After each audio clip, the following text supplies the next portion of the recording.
Clare Thompson hurled her phone against the marble floor. The screen shattered into 100 pieces, just like her life. 47 messages. Not one asking if she was okay. She was 30 years old, CEO of a company worth $40 million. And she was spending Christmas Eve talking to no one but the ghost of her dead parents. The champagne tasted like nothing. The penthouse felt like a tomb. What she didn't know, what she couldn't possibly know, was that in exactly 2 hours, a man counting quarters at a broken-down diner would force her to make a choice that would destroy everything she'd built, or save her soul. Comment below which city you're watching from. Let's see how far this story travels tonight. The champagne was French, expensive, the kind that came with its own certificate of authenticity. Clare Thompson lifted the glass to her lips and tasted absolutely nothing. She set it down, picked it up again, drained it in one long swallow. Still nothing. Her phone buzzed against the marble countertop. She didn't look at it. She already knew what it would say. Board members wanting updates. Investors with demands. Rick, her CFO, forwarding quarterly projections that couldn't possibly wait until after the holiday. She picked up the phone anyway. 47 notifications since noon. She'd been counting. All business. Every single one. Clare scrolled through them mechanically, her thumb moving without conscious thought. Merger proposals. Acquisition targets. A competitor's stock price dropping. Someone asking about the Q1 forecast. Then she stopped. One text from 3 days ago buried under the avalanche of work. Beth. Invitation still stands for Christmas Eve. Just family. No pressure. Really hope you come this year. Clare stared at the message for a long moment. She'd responded the same way she always did. Can't. Quarterly reports to review. But thank you. Beth hadn't replied. Why would she? 5 years of the same excuse. 5 years of Clare choosing spreadsheets over the only friend who still bothered to reach out. Clare set down her phone and walked to the window. Below her, the city sparkled with Christmas lights. Families moved through snow-dusted streets, heading somewhere warm. Heading home. She pressed her palm against the cold glass. "Merry Christmas," she whispered to no one. The words felt foreign in her mouth. When was the last time she'd said them? When was the last time anyone had said them to her? Her reflection stared back, a woman in a silk robe, worth more than most people's monthly rent, standing in a penthouse that could fit 3 normal apartments, completely and utterly alone. She turned away from the window. The Christmas tree in the corner caught her eye. She'd paid her assistant to have it delivered and decorated.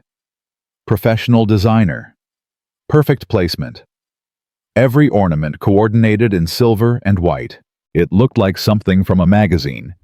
It felt like absolutely nothing. Clare walked to the tree and touched one of the ornaments. Cold. Lifeless. A decoration chosen by a stranger to fill a space that would never be filled. A memory surfaced. Sharp. Unwanted. 14 years ago. Her parents' living room. A crooked tree covered in handmade ornaments and too much tinsel. Her father lifting her up to place the star on top. Careful, Clare Bear. Make a wish while you do it. What should I wish for? Whatever matters most to you. She'd wished for her family to be together forever. 6 months later, the house fire took them both. Christmas night. While they were sleeping. The tree lights they'd left plugged in one frayed wire nobody had noticed. Clare's hand dropped from the ornament.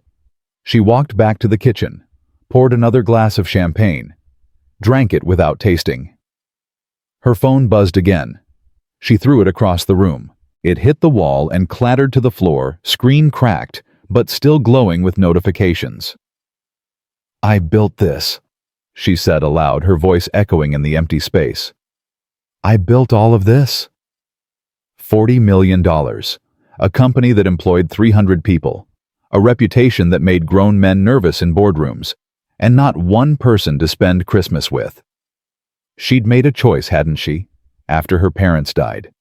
After she'd lost everything that mattered in one terrible night. Work was safer than people. Work couldn't leave you. Work couldn't die in a house fire and leave you standing in the ashes of everything you loved. So she'd built walls, brick by brick, year by year, until she couldn't remember what it felt like to let someone in. Claire retrieved her phone from the floor. The screen was cracked but still functional. A metaphor maybe, or just carelessness. She scrolled to Beth's message again. Her thumb hovered over the keyboard. Actually, I'd love to come. She deleted it. What time should I? Deleted. I miss. She stared at those two words for a long moment, then deleted them too. She couldn't do it. Couldn't show up at Beth's house with her perfect family and her warm kitchen and her children asking why Aunt Claire never came to visit anymore.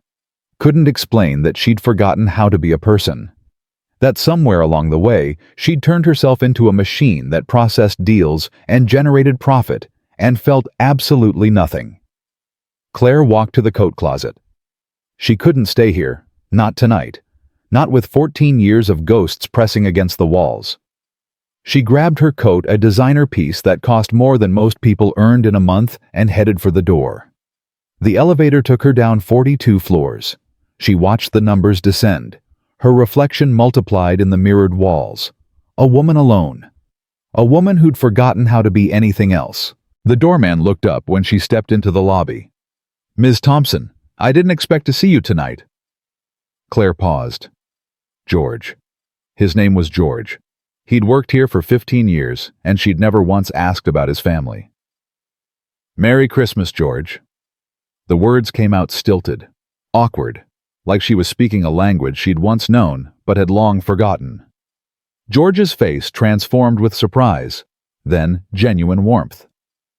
"Merry Christmas to you, Ms. Thompson. You heading out to celebrate with family?" The question hit like a punch to the chest. "Something like that," Claire managed. She pushed through the doors before he could ask anything else. Outside, snow was falling soft and steady. The cold bit at her cheeks, immediately a sharp contrast to the climate-controlled emptiness of her penthouse. Claire walked. She didn't have a destination, didn't have anywhere to go. Just put one foot in front of the other and let the city swallow her. Through lit windows, she could see families gathering. A father helping his daughter hang stockings. A mother pulling cookies from an oven while children pressed their noses against the glass. An elderly couple slow dancing in their living room, no music needed.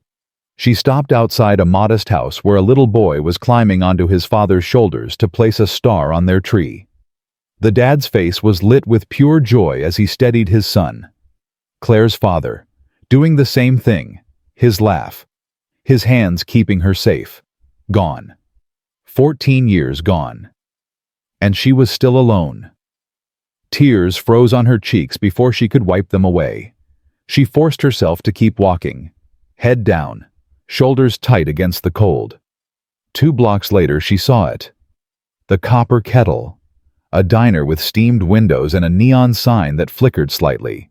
The kind of place she'd never normally enter. Too ordinary, too human. But through the glass she could see warmth, light, people who weren't alone. Just for coffee, she told herself, just to be around humans for a little while. She pushed through the door. A bell jingled above her head. The diner smelled like coffee and bacon grease, and something sweet from the pie case.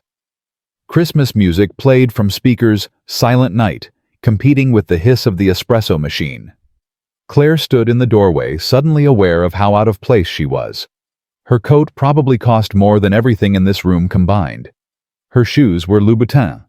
Her watch was Cartier. She might as well have worn a sign, "Not from here." The waitress looked up from behind the counter. Name tag said Donna. Tired eyes, but a kind face. "Just you, hun?"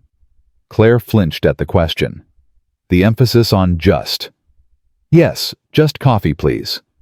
"Take any seat you like." Claire settled at the counter, grateful to turn her back on the curious stares. She wrapped her hands around the coffee cup when it arrived, letting the warmth seep into her fingers. When had she last held something warm just for comfort? The door opened with a blast of cold air and the jingle of bells. Claire glanced up out of habit. A man stepped inside a little girl tucked against his side. Both were shivering despite their winter coats, the kind that looked worn but clean.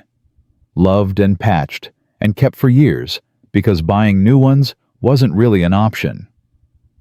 The girl's eyes went wide when she saw the Christmas lights strung around the diner's interior. "Daddy, look!" She pointed with mittened hands. "They have Christmas here, too." The man smiled despite the exhaustion carved into every line of his face. Early 30s, brown hair dusted with snow, hazel eyes that crinkled at the corners when he looked at his daughter. "Santa knows about this place, sweetheart." "He does. Of course. Santa knows about everywhere. That's his job, remembering all the places where good kids live." The girl beamed. Maybe 6 years old. Curly brown hair escaping from beneath a knit cap. Missing one front tooth. Her sneakers had sequins on them, half fallen off from wear. They approached the counter, settling 2 stools down from Claire. The man pulled out his wallet. Claire watched from the corner of her eye as his expression shifted, jaw tightening, shoulders dropping slightly. He was counting quarters, dimes, nickels. A few crumpled dollar bills smoothed flat with desperate care. Not enough. She could see it in the way his hands stilled, the way he swallowed hard. The girl hummed Jingle Bells, softly oblivious to her father's tension. She kicked her feet against the stool, making the sequins on her worn sneakers catch the light. Donna appeared with her order pad. "What can I get you folks?" The man hesitated. Claire watched him calculate, making choices no father should have to make on Christmas Eve. "Just hot chocolate for my daughter, and maybe some toast." Donna's expression softened. That's all we need tonight." The girl looked up at her father, really looked at him with the kind of seeing that only children possess. "Aren't you hungry, Daddy?" "I'm fine, Em." "But you didn't eat lunch." Her voice was small, worried. "Or breakfast. You always say breakfast is important." The man's face flushed. His hand shook slightly as he set the money on the counter. 4 73s in mixed change. Around them, the diner had gone quiet. Other customers trying not to stare. Trying not to witness this moment of private desperation made public. Claire's chest cracked open. She was sitting here in a $1,000 coat, drowning in champagne and loneliness by choice. By her own design. Because she'd decided walls were safer than windows, and this man was counting quarters to buy his daughter toast on Christmas Eve. Her hand moved before her brain could engage. "Excuse me." Her voice came out steady, professional, the voice she used in boardrooms to command attention. The man turned surprised. "Whatever they order." Claire continued addressing Donna, but keeping her eyes on the man. "Put it on my bill. And add full meals for both of them, please." The man stared at her. His hazel eyes searched her face for the catch. The pity. The judgment. That's very kind, but we're okay." Claire met his gaze. Something passed between them. Recognition of pride, maybe. Of the terrible weight of needing help. "I'm sure you are," she said gently. "But I'm sitting here alone on Christmas Eve, and buying you both dinner would make me feel less pathetic about that. So really, you'd be doing me a favor." The man studied her face, looking for the lie, looking for the trap. She made sure he didn't find either. The girl tugged on his sleeve, whispering urgently. Too quiet for Claire to hear, but she could read the child's expression. The hope, the hunger, the trust that her father would make the right choice. Finally, he nodded slowly. His shoulders dropped, tension releasing. "Thank you." His voice was rough. "I'm Daniel. This is Emma." "Claire." Emma waved shyly her mitten, making a soft sound against the counter. "Hi, Miss Claire." Claire found herself smiling. A real smile, not the polished one she used for investors. "Hi, Emma. What's your favorite thing about Christmas?" Emma's entire face transformed, like someone had flipped a switch and suddenly all the lights came on at once. "Everything." But mostly the magic part. Daddy says Christmas has special magic that only happens once a year. She looked at her father for confirmation. Right, Daddy. Daniel's expression was complicated. Love and sadness and something that looked like guilt, all tangled together. Right, sweetheart. Donna reappeared with her order pad. So, what'll it be the real order this time? Daniel glanced at the menu board above the counter. Claire watched him try to choose the least expensive items even now. Don't, she said quietly. Order what you want, both of you. That's too much. It's Christmas Eve, please. Emma tugged his sleeve again. Can I have pancakes with chocolate chips? Daniel looked at Claire. She nodded. Pancakes with chocolate chips, he told Donna. And I'll have the burger with fries. Extra fries, Claire added. And whatever pie you have for dessert. We have apple and cherry. One of each, for sharing. After Donna left, awkward silence settled between them. Claire took a sip of coffee. Daniel stared at his hands. Emma looked between them with 6-year-old curiosity. Then Emma broke the silence with the kind of direct question only children ask. Why are you eating alone? Don't you got family? Emma, Daniel warned gently. That's personal. It's okay. Claire surprised herself by being honest. I don't have family nearby, and I work a lot, so I never really made close friends who'd want to spend holidays with me. Emma's forehead wrinkled as she processed this with the seriousness children bring to big concepts. That sounds lonely. The simple observation hit like a punch to the chest. No pity, no judgment. Just truth delivered by someone too young to know how much it would hurt. It is, Claire admitted. Sometimes. Daddy gets lonely too, but he says we got each other so it's okay. Emma looked at her father. Right, Daddy. Daniel's ears turned slightly red. Emma, maybe Miss Claire doesn't want to talk about...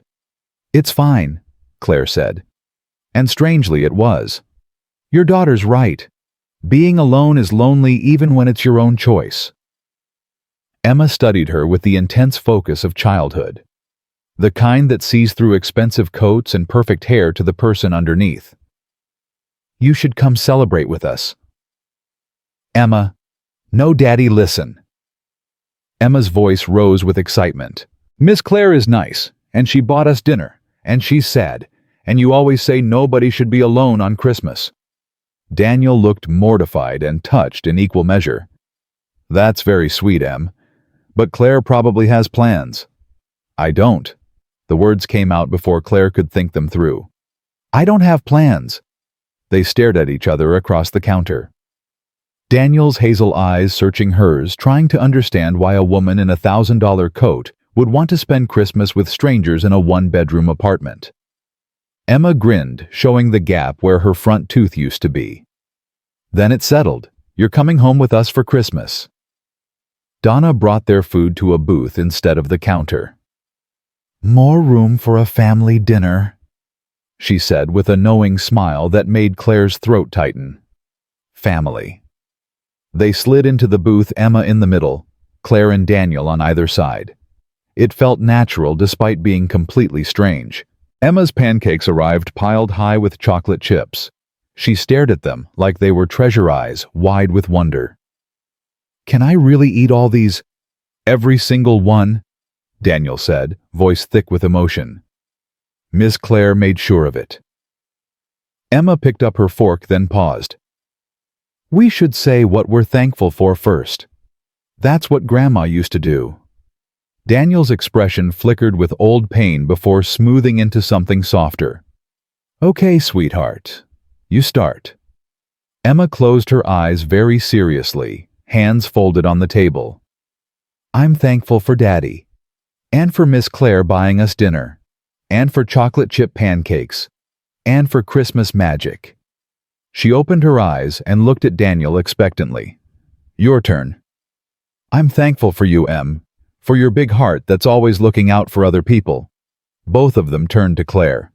Your turn, Miss Claire. Claire's eyes burned. When was the last time she'd said grace? Her parents used to do this before every meal, no matter how simple. I'm thankful for meeting both of you tonight, for not spending Christmas completely alone. Emma nodded solemnly. That's a good one. They ate. Emma chatted between bites about school and her best friend Sophie and the snowman they'd built last week that was probably melting now because yesterday got warm. Claire watched Daniel as Emma talked, the way he listened with complete attention, the way he cut her pancakes into smaller pieces without being asked, the way his whole face softened when he looked at his daughter. This was love. Real, unconditional parent love. The kind Claire's parents had given her before the fire took them away. Tell Miss Claire about your drawing, Daniel prompted gently. Emma's face lit up. Oh, I draw pictures. Daddy says I'm real good at it. Want to see? Before Claire could answer, Emma was digging through her father's coat pocket. She produced a folded piece of paper and smoothed it on the table with care. It was a crayon drawing of 3 stick figures. One tall with brown hair, one small with curly hair, and one that looked like it had been erased and redrawn several times, the paper worn thin in that spot. That's me and Daddy, Emma explained, pointing. And that one was supposed to be Mommy, but she left. So I tried to draw Grandma instead, but she died. So now it's just empty. The casual way she said it broke Claire's heart into pieces. Your grandma died last year, Daniel said quietly. My mom. She helped me with Emma after... He trailed off, jaw tightening. After my wife left. I'm sorry. It's okay. Emma patted Claire's hand with sticky fingers. Grandma said she'd always watch over us from heaven like an angel, so she's still here. Just different. They ate in comfortable silence for a moment. Then Emma's eyes went wide with sudden memory. Daddy, the power. Did you check if it came back on? Daniel pulled out his phone, checking his messages. His brow furrowed. Yeah, it's back. Maintenance company just confirmed. What happened? Claire asked. Our building lost power this afternoon, Daniel explained. Electrical issue. I'll need to fix tomorrow. I'm the superintendent there, do repairs, maintenance, that kind of thing. We couldn't stay in a cold, dark apartment on Christmas Eve, so... He gestured at the diner. Here we are? We've been here for hours, Emma said, swinging her legs. Daddy bought me one hot chocolate at the beginning, but then it ran out and we were just sitting and waiting. And it was boring. Until you came and made everything better. Emma, you can't just tell people they saved you from being bored. Why not? It's true. Claire laughed. A real laugh from somewhere deep in her chest.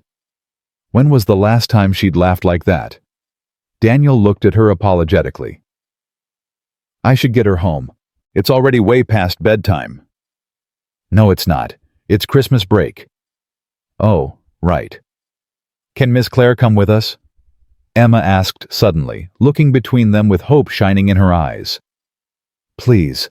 She said she doesn't have plans, and our apartment has heat now, and we have a Christmas tree. Daniel looked, torn, protective instincts, warring with something else. Emma, I'm sure Claire doesn't want to. Actually, Claire heard herself say, I'd love to. If it's really okay. Daniel studied her face, searching for the lie. The pity. Whatever he expected to find. Claire looked back steadily, letting him see the truth. She was just lonely, just human, just desperate not to spend another Christmas alone. Our place it's not fancy, he warned. I've had fancy, it's overrated. Emma squealed and threw her arms around Claire's neck, nearly knocking over the syrup. This is the best Christmas ever, and something inside Clare Thompson, something that had been frozen solid for 14 years, began very slowly to thaw. The apartment building was old, but well maintained. Claire noticed the fresh paint in the hallways, the repaired trim, the light fixtures that actually worked. Third floor, Daniel said, leading them upstairs that smelled like pine cleaner. Elevator's been out for a month. I'm working on it. You fix everything in the building. Pretty much. That's the job. In exchange, we get free rent and a small salary. He glanced back at her. It's enough for us. Emma ran ahead, her footsteps echoing in the stairwell. "Don't run, Em." "I'm not running. I'm speed walking." Daniel smiled despite himself. She's got an answer for everything. They reached apartment 3C. Daniel unlocked the door, and Emma burst inside. "Welcome to our castle." Claire stepped inside and stopped. It was small. One bedroom, a bathroom, a living area that combined kitchen and living room. Maybe 500 square feet total. But it was warm, clean, lived in without being messy. A worn but comfortable couch, a small dining table with mismatched chairs. Drawings covering every inch of the refrigerator held up with alphabet magnets. And in the corner, a Christmas tree. Modest in size, decorated with obvious love. Handmade ornaments. Paper snowflakes cut with childish precision. Strings of lights that blinked unevenly but filled the room with warmth. "It's not much," Daniel said, suddenly self-conscious. "But it's home." "It's perfect," Claire said, and meant it. "It feels like a home. That's something I haven't had in a long time." Emma grabbed Claire's hand, her mitten finally removed to reveal small, warm fingers. "Come see my room. I share it with Daddy, but I have my own bed and everything." The bedroom was tiny. A twin bed for Emma, decorated with unicorn sheets. A larger mattress on the floor for Daniel, blankets folded neatly at the foot. A small dresser. Toys organized in boxes along one wall, each labeled in Daniel's careful handwriting. "This is Sparkles." Emma held up a stuffed unicorn, slightly worn from love. "He's my favorite. And this is Mr. Bear, and these are my art supplies." She showed Claire everything with the generous pride of a child sharing her treasures. Her crayons organized by color. Her stack of drawing paper, most of it covered in elaborate scenes. Her collection of rocks that she'd found and painted with designs. "You're very organized," Claire observed, genuinely impressed. "Daddy says a messy room makes for a messy mind." "Your daddy's very wise." "I know." They returned to the living room to find Daniel in the kitchen area pulling out ingredients from cabinets that Claire suspected contained very little. "I was going to make hot chocolate," he said. "The real kind from scratch. If you want some." "I'd love that." Emma tugged on Claire's sleeve. "I get to help. Daddy taught me the perfect recipe. 3 marshmallows, not 2. That's the rule." "Who made that rule?" "Me. I'm the hot chocolate boss." Daniel laughed and the sound transformed his whole face. "She's very serious about it." Claire watched them work together. Daniel heating milk in a small pot. Emma carefully measuring cocoa powder with her tongue sticking out in concentration. The easy way they moved around each other in the tiny kitchen, a dance perfected by repetition and love. Her penthouse had a kitchen 3 times this size. She'd never cooked anything in it except coffee. "Can I help?" she asked. Emma handed her the bag of marshmallows with grave responsibility. "You can count. 3 for each cup. Not 2, not 4. 3. 3. Got it." They made hot chocolate together, Emma directing operations with firm authority. Daniel providing gentle corrections when she got too enthusiastic with the cocoa powder. Claire counting marshmallows and feeling lighter than she had in years. They settled on the couch, Claire in the middle, Emma on her left, Daniel on her right. The Christmas tree lights blinked in the corner. Soft holiday music played from an old radio. "Story time," Emma announced, jumping up. "Miss Claire, you have to read to us." "I don't." Emma was already running to get a book, bare feet padding against the worn carpet. "She's determined," Daniel said apologetically. "I can see that." Emma returned with The Night Before Christmas, the cover worn soft from years of handling. "This one. Your voice sounds like a teacher, and teachers are good at reading." Claire took the book with shaking hands. "It's been a long time since I read this." "Then it's especially important you read it now." Claire opened to the first page. Her voice cracked on the first words, emotion catching in her throat. "'Twas the night before Christmas, when all through the house." She read slowly, carefully. Emma snuggled against her side, warm and trusting. Daniel's presence pressed against her other side, solid and real. By the time she reached "Happy Christmas to all and to all a good night," Emma's eyes were drooping. Daniel gently lifted his daughter. "Bedtime, princess." "But Miss Clare?" "We'll still be here when you wake up, I promise." He carried Emma to the bedroom. Claire could hear their quiet conversation through the thin wall. "Is Miss Clare going to stay?" "Just for tonight, sweetheart." "I like her, Daddy. She's sad like you used to be. Maybe we can make her happy too." "Maybe we can, Em. Sleep now." "Love you, Daddy." "Love you more." Daniel returned with 2 mugs of tea, settling on the couch beside Claire with careful space between them.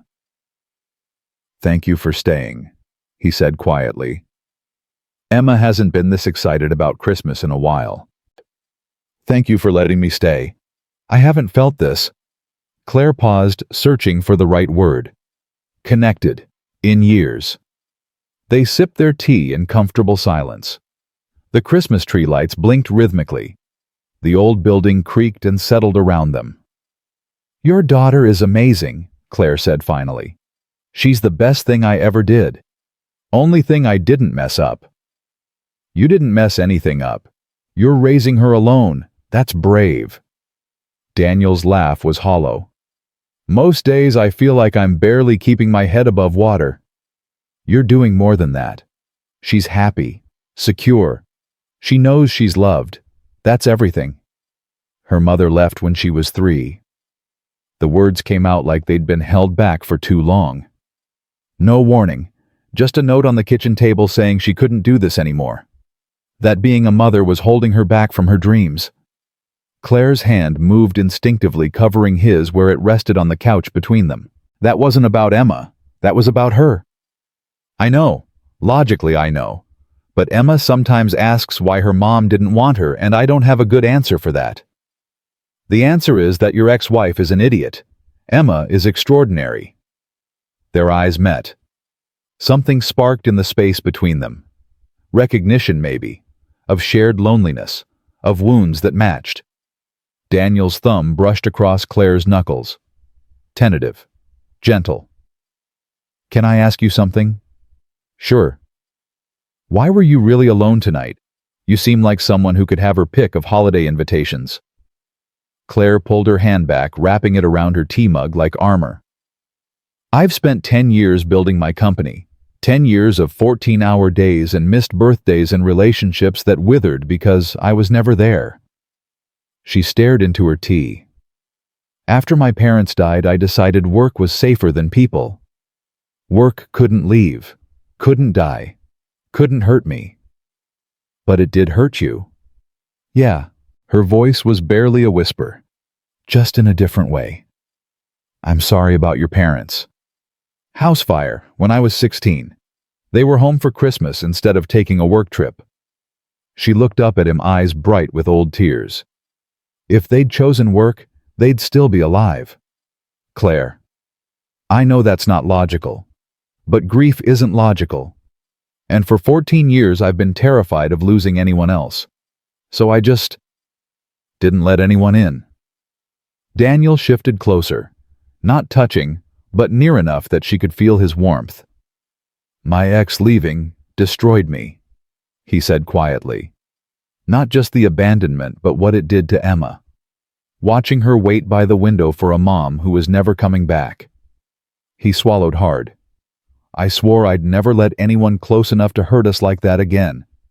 But then you walked into that diner and Emma decided you were supposed to be in our lives. And Emma's usually right about these things." Claire's heart hammered against her ribs. "I'm not good at this, at people, at being anything other than a CEO. I'm not good at it either, at trusting, at believing anyone would stay."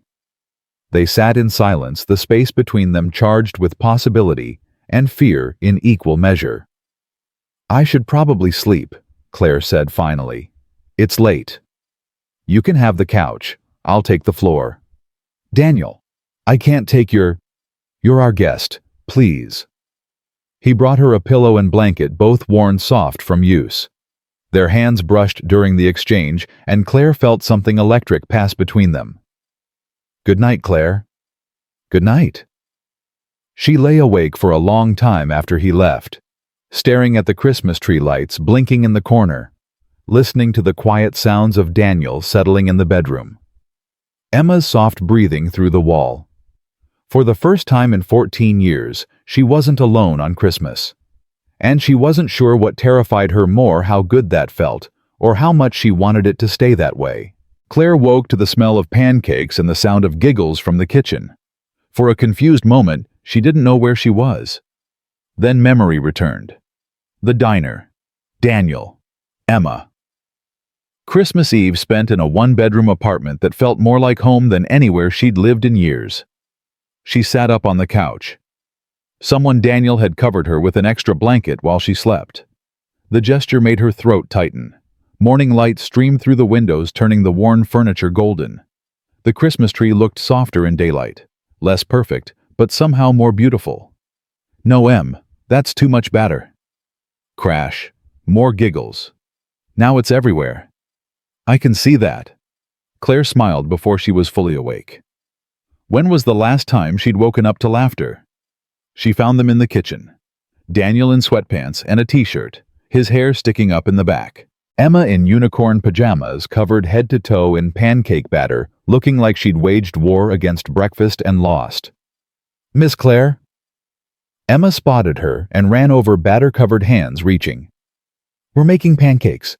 They're supposed to be Christmas trees, but they look like blobs." Daniel turned a sheepish smile on his face. Flour dusted his left cheek like war paint. "We're not very good at this," he admitted. Claire surprised herself by laughing, really laughing from her belly. "Can I help? Please?" They worked together, Emma providing enthusiastic but chaotic assistance, Daniel attempting to salvage the batter situation, Claire finding herself actually enjoying the mess, the imperfection, the humanity of it all. It was so different from her usual Christmas mornings, alone with expensive coffee and quarterly reports. Silence so complete she could hear her own thoughts echoing back at her. This was messy, loud, flour everywhere. This was perfect. Emma insisted they eat at the table like a real family. "We are a real family," Daniel corrected gently. "I know. But now we have Miss Clare too. That makes us more family." They ate misshapen pancakes covered in too much syrup. Emma told elaborate stories about the Christmas magic she was absolutely certain was happening outside. "Santa definitely came to our building. I heard the roof creaking." "That was probably Mr. Henderson in 4B, Daniel said. "Or, it was Santa. You can't prove it wasn't." After breakfast, Emma disappeared into the bedroom. She returned carrying a small wrapped package, walking carefully like it might break. "This is for you, Miss Clare." Claire's throat tightened. "Emma, you didn't have to." "I wanted to. Daddy says Christmas is about giving, not just getting, so I picked my very favorite thing to give you." Claire unwrapped it carefully, her hands shaking slightly. Inside was a stuffed unicorn, slightly worn, clearly treasured for years. "This is yours," Claire said, voice breaking. "Emma, I can't." "His name is Sparkles. He's really good at making people feel better when they're sad." Emma's face was serious, her voice carrying the wisdom of someone much older. "I think you need him more than I do right now." Claire pulled Emma into a hug, tears streaming down her face without permission. "Thank you. This is the most meaningful gift I've ever received." "Really? More than fancy stuff?" "More than any fancy stuff in the world." Emma beamed. "See, Daddy? I told you she'd like it." Over Emma's head, Daniel mouthed, "I tried to stop her." Claire shook her head slightly. "It's perfect." They spent the morning playing board games Emma pulled from a closet. Candyland with half the cards missing. Go Fish with a deck that had seen better days. Uno with house rules that Emma invented as they went along. Claire couldn't remember the last time she'd played board games, couldn't remember the last time she'd done anything just for the joy of it. Around noon, her phone started buzzing insistently. She'd silenced it, but hadn't turned it off. Couldn't quite bring herself to cut that cord completely. 97 notifications. Work? Daniel asked, noticing her expression change, the way her shoulders tensed. Always work. You don't have to answer it. I'm the CEO. There's always something that needs... She stopped herself. Looked at Emma, who was counting Uno cards with intense concentration, her tongue poking out slightly. Claire made a decision that felt both terrifying and liberating. She powered off the phone completely. Actually, I don't. Not today. Daniel's smile could have lit the entire city. That looked hard. Terrifying. I haven't turned off my phone in... I can't remember how long. How does it feel? Like I'm about to have a panic attack. She laughed shakily, but also like I'm finally breathing properly for the first time in years. They settled on the couch. Emma sprawled between them, coloring in a new book Daniel had somehow managed to get her for Christmas, despite having no money.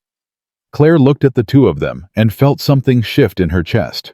Like a door she'd locked 14 years ago was slowly, carefully opening. The day after Christmas, Claire stood in her penthouse, staring at her expensive furniture and feeling nothing but emptiness. Her phone, which she'd finally turned back on, had exploded with messages. Rick demanding to know where she'd been. Board members furious about her absence. Beth worried she'd been kidnapped. Claire ignored them all and texted Daniel instead. Thank you for yesterday. It meant more than you know. The response came 30 seconds later, making her heart jump. Emma hasn't stopped talking about you. Asked if you're coming back. Fair warning, she's very persistent about these things. Would it be okay if I did? Come back, I mean. 3 dots appeared. Disappeared. Appeared again. Claire held her breath. We'd like that. Both of us. 2 days later, Claire showed up at Daniel's building with bags of gifts. Too many bags. Toys for Emma. Expensive electronics. Designer clothes. Things that probably cost more than Daniel made in 6 months. She realized her mistake the moment she saw his face. Daniel opened the door, took one look at the pile of shopping bags, and his expression closed off completely. Claire, what is all this? I wanted to get Emma some things. And you. We can't accept this. Why not? I can afford. That's not the point. Emma appeared behind him, her face lighting up when she saw Claire. Miss Claire, you came back. Hey, Em. Did you bring presents? Emma, go to your room for a minute. Daniel's voice was tight. But, now please. Emma's face fell. She looked between them, confused by the sudden tension, and slowly walked away. Once she was gone, Daniel stepped into the hallway, closing the door behind him. I appreciate the thought, he said, his voice controlled. But this is too much. I just wanted to help. We don't need help. We're doing fine. I didn't mean to... Didn't you? He ran a hand through his hair, frustration evident in every line of his body. I invited you into our home because Emma liked you. Because you seemed genuine. Not because we needed a rich benefactor throwing money at our problems. The words stung like a slap. That's not what I... Isn't it trying to buy your way in because you don't know how else to connect? Claire's mouth opened. Closed. Opened again. He was right. She'd fallen back on old patterns. Using money because money was what she knew. Money was safe. Money was a transaction she understood. Money couldn't reject her. Except it just had. You're right, she said quietly, sinking down to sit in the hallway, her back against the wall. I'm sorry. Daniel stared at her for a moment, his anger deflating slightly. Then he sat down beside her, leaving careful space between them. Look, I get that you mean well. No, you're completely right. Claire looked at him, allowing herself to be vulnerable in a way she hadn't been in years. I don't know how to do this. Be a person without transactions, without using resources to get what I want. It's how I've operated for 10 years. Solve every problem by throwing money at it. She took a shaky breath. My ex-wife used to buy Emma expensive gifts to make up for not being there, Daniel said quietly. Emma learned that gifts meant absence, that presents were apologies for broken promises. I won't let that pattern repeat. The detail stopped Clare cold.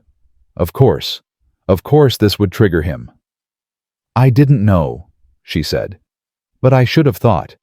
What do you want, Clare? Daniel interrupted. Honestly, why are you here? I want to see you again. Both of you. Not because you need anything from me, but because... She paused, searching for words that felt true. Because you make me feel like a real person, instead of just a title and a bank account. She looked at him, letting him see the loneliness she usually hid. I want to learn how to be the kind of person who belongs in your living room. But I don't know how. I've forgotten how to just be human. Daniel's expression softened. The anger melted into something more complicated. You don't need to buy your way in. You're already here. Then what do I do? Just show up. That's all Emma wants. Someone who shows up. Someone who doesn't leave when things get complicated or boring or hard. I can do that. Can you? His eyes searched hers. Because Emma gets attached fast. And if you're going to disappear when work gets busy again, I won't. Even as she said it, a small voice in her head whispered, Are you sure?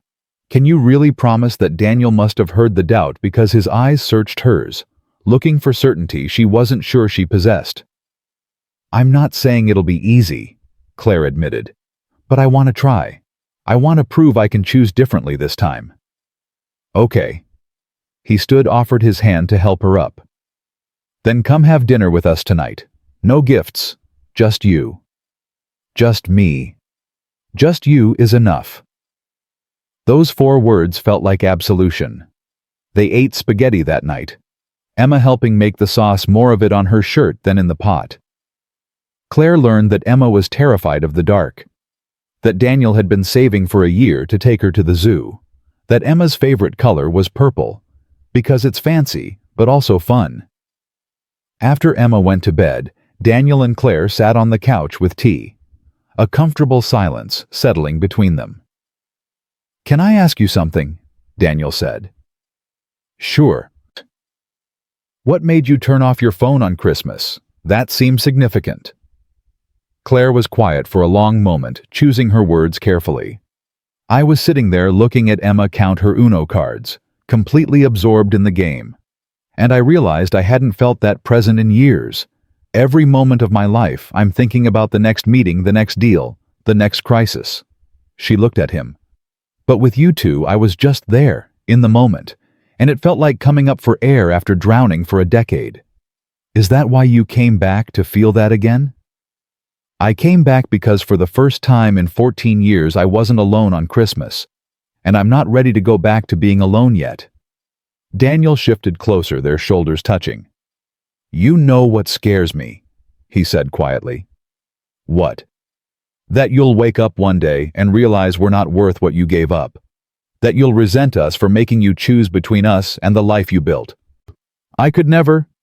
You say that now, but Clare, I can't compete with your company, with millions of dollars and board meetings and the success you've spent 10 years building. You're not competing. You've already won. She kissed him then, surprising them both. It was soft and tentative and tasted like hope. When they broke apart, Daniel rested his forehead against hers. I'm terrified of this, he admitted. Me too. But I want it anyway. Me too. They held each other as the night deepened outside, both of them knowing they were standing on the edge of something that could either save them or destroy them completely. 2 months after Christmas, Clare had fallen into a routine that felt both foreign and natural. Dinner at Daniel's apartment 3 times a week, sometimes 4. She'd bring ingredients, and they'd cook together while Emma did homework at the table, her tongue poking out in concentration. It was domestic, simple. Nothing like Clare's usual life of expensive restaurants and business dinners. It was the best part of her week. In February, Emma had her Valentine's Day school performance.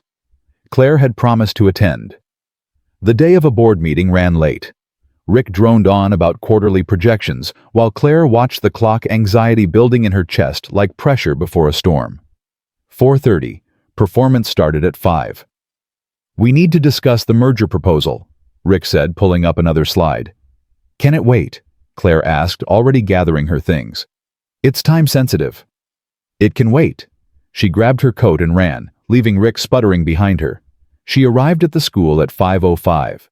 Still in her work clothes, pencil skirt and blazer that screamed corporate executive in a gym full of parents in jeans. The auditorium was packed. Claire scanned the crowd, finally spotting Daniel in the third row. She slid into the seat beside him, breathless. "You made it," he said, relief evident in his voice. "I said I would." She squeezed his hand. Nothing was more important than this. The lights dimmed. Children filed onto stage in Valentine costumes, construction paper hearts glitter everywhere. Proud parents already recording on their phones. Emma, in a paper heart dress that was crooked and perfect, spotted Claire immediately. Her entire face lit up like sunrise. She waved so enthusiastically she almost knocked over the girl beside her. Claire waved back, throat tight with emotion she didn't know she was capable of feeling. Emma sang slightly off-key, but with complete enthusiasm. She forgot half the hand motions, but made up her own. She was perfect. After the performance, Emma ran to them through the crowd of parents, launching herself at Claire with the full force of childhood joy. "Did you see me? Did you see?" "You were amazing, sweetheart," Daniel said, scooping her up. "Miss Claire, you came." Emma's arms tightened around Claire's neck. "I was worried you wouldn't. I promised, didn't I?" "Yeah, but—" Emma's voice got quieter. "Mommy used to promise too, and then she'd never come." The words hung in the air, heavy with old hurt. Claire knelt down to Emma's level, looking directly into her eyes. "Emma, when I make a promise to you, I mean it. I will always do everything I can to keep my promises to you. Always. Promise. Promise." Emma threw her arms around Claire's neck. "I love you, Miss Claire." Claire's eyes burned. "I love you too, Emma." After that moment, something shifted. The three of them went for ice cream, Emma chattering non-stop about the performance, and Claire realized she'd crossed some invisible line. This wasn't just companionship anymore. This wasn't just filling lonely hours. This was family. And that terrified her more than any boardroom ever had. That night, after Emma was asleep, Daniel seemed nervous. Claire noticed the way he kept running his hand through his hair, the way he wouldn't quite meet her eyes. "Can I ask you something?" he said finally. "Sure." "Would you want to— I mean, if you're interested, go out sometime? Just the two of us." Claire's heart jumped. "Like a date?" "Yeah." He smiled, shy and hopeful. "Like a date, unless that's weird because of Emma." "I'd love to." "Yeah. Yeah." She smiled. "I should warn you, though. I'm really bad at dating." "Me too. We'll be terrible at it together." They planned it for the following weekend. Mrs. Chen, the elderly neighbor from 4D, who sometimes watched Emma, agreed to babysit with the knowing smile of someone who'd seen this coming from miles away. Claire spent an embarrassing amount of time picking out an outfit. Not too formal, she didn't want to look like she was going to a business meeting. Not too casual, she wanted him to know she cared. She settled on dark jeans and a cashmere sweater. No designer labels visible, just soft and warm and real. Daniel picked her up. She'd moved to a smaller apartment, couldn't stomach the penthouse anymore, and took her to a small Italian restaurant in his neighborhood. Not fancy, but warm, authentic, the kind of place where regulars were greeted by name. They slid into a corner booth. Candles flickered on the table. Italian music played softly from hidden speakers. "Wine?" the waiter asked. "Please," Claire said. "Red." "Same." They both reached for the breadbasket at the same time. Hands collided. They pulled back, laughing nervously. "This is awkward, right?" Daniel said. "So awkward. Why, we've had dinner together dozens of times. Emma's always there. She's our buffer. Should we have brought her?" They both laughed, tension easing like a drawn breath finally released. The conversation flowed more naturally after that. Daniel talked about his dreams of architecture, how he still sketched buildings in notebooks late at night. Elaborate designs he'd probably never build, but couldn't stop imagining. Claire talked about vision tech, how she'd built it from nothing after her parents died, how work had been her shield against grief for so long she'd forgotten there was anything underneath. "I spent a year thinking I did something wrong," Daniel said, talking about his ex-wife. "That if I'd been different, better, more exciting, she would have stayed. It wasn't your fault. I know that now, but Emma sometimes asks why her mom didn't want her, and I don't have a good answer. Except that sometimes people are too broken to see what they have until it's gone." Claire reached across the table and took his hand. "Emma is wanted. So wanted. By you. By everyone who meets her. Your ex-wife is the one who lost out, and she'll spend the rest of her life knowing it." His thumb brushed across her knuckles, sending electricity up her arm. "Thank you for saying that. I mean it." They talked about everything: dreams, fears, regrets. The messy, complicated reality of being adults who'd been broken by life and were trying to piece themselves back together. After dinner, Daniel walked Claire to her car. Snow was falling softly, making the streetlights blur and sparkle. They stopped at her Mercedes. Awkward pause. "I had a really good time tonight," Claire said. "Me too. Can we do this again?" "I'd like that." Moment of hesitation. Daniel stepped closer, close enough that Claire could see the flecks of gold in his hazel eyes. "Can I kiss you? Please." He cupped her face gently. Their lips met, soft and tentative and sweet. Claire's first kiss in 3 years. They pulled apart, both smiling like teenagers who'd just discovered something wonderful. "Wow," she breathed. "Yeah." They kissed again. Deeper this time. Daniel's hands in her hair, Claire's arms around his neck. The world narrowing to just this moment, just this connection, just this feeling of finally coming home. When they finally broke apart, Claire realized she was crying. "Are you okay?" Daniel looked alarmed. "I'm happy." She wiped her eyes, laughing through the tears. "I'd forgotten what that feels like." He brushed away her tears with his thumb, so gentle it made her want to cry harder. "Get used to it.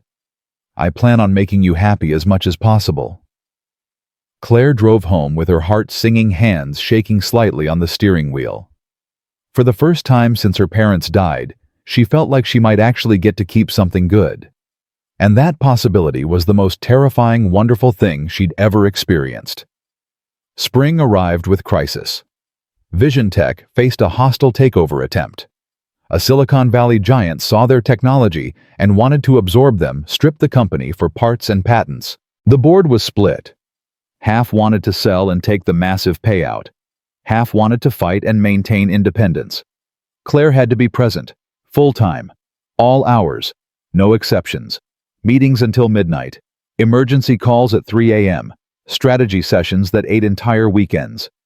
Her phone became an extension of her hand again, always buzzing, always demanding, always pulling her away. She started missing dinners with Daniel and Emma. First one. She texted an apology, promised to make it up to them, then 3 in a row. Her texts became shorter, more apologetic, less specific about when she'd be free again. Then a full week of absence, just texts and promises, and the growing realization that she was slipping back into old patterns. Emma drew a picture at school. 3 stick figures holding hands. But the figure representing Claire was transparent, barely visible, like she was already fading away. Daniel sent Claire a photo of it. Without commentary, the image said everything. Claire stared at it in her office at 11 p.m. exhaustion and guilt warring in her chest. She texted back, "I'm not disappearing, just busy. This will pass." Daniel's response came after a long pause. "I know, but Emma doesn't understand the difference between busy and gone. I'll make it up to her. When? Soon. I promise." Another long pause. Then, "Okay." That single word carried the weight of every disappointment, every broken promise, every woman who'd chosen something else over them. Friday night. Claire had promised to take them to dinner, a celebration for Emma's good report card. Somewhere nice where Emma could wear her fancy dress. Claire was in a board meeting that wouldn't end. She checked her phone at 6:30, anxiety spiking when she saw the time. She texted, 15 more minutes, so sorry. 7 o'clock, 30 minutes max, I promise. 7:30. Meeting running long, can we reschedule? I'm so sorry. At the restaurant, Emma sat in her fancy dress, the one Daniel had bought special, stretching their budget because his daughter deserved something that made her feel beautiful. She kept scanning the door, hope dimming a little more with each passing minute. "Is Miss Clare here yet?" she asked for the 10th time. Daniel's heart broke, watching his daughter's hope fade, like a candle slowly guttering out. Finally, he texted back, "Sure, no problem." They went for ice cream instead. Emma quiet, in a way that scared Daniel more than any tantrum would have. "Daddy." "Yeah, Em. Does Miss Clare not like us anymore?" "Of course she likes us, Em." "Then why doesn't she come?" "She has important work." "Work is always more important than me." Emma said it matter-of-factly, like she was stating a law of nature. "That's why Mommy left too."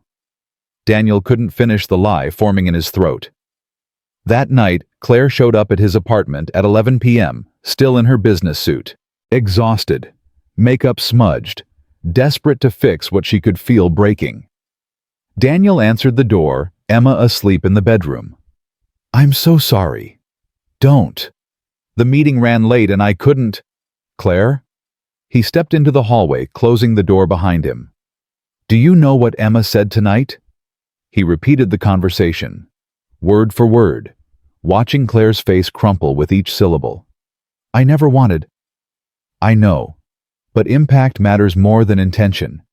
You're not the first person to promise Emma they'll show up and then choose something else instead." "That's not fair." "What's not fair is watching my daughter learn over and over that she's not worth staying for, that everyone eventually picks something else." "I'm not your ex-wife." "Then prove it." He said it without anger, just bone-deep weariness. "Because right now, I'm watching the exact same pattern, and I can't let Emma go through that again." "What do you want me to do?" "I want you to figure out what you really want, because Emma can't keep getting her heart broken every time you choose work over us." The words hung between them, like a challenge, like an ultimatum, like the truth they'd both been avoiding. Claire drove home crying so hard she had to pull over twice, her hands shaking on the steering wheel, her whole body trembling with the realization of what she was losing. She sat in her car in the parking garage for an hour, staring at nothing, her phone buzzing with more demands from work. Finally, she called Beth. Midnight. "I'm losing them." "What happened?"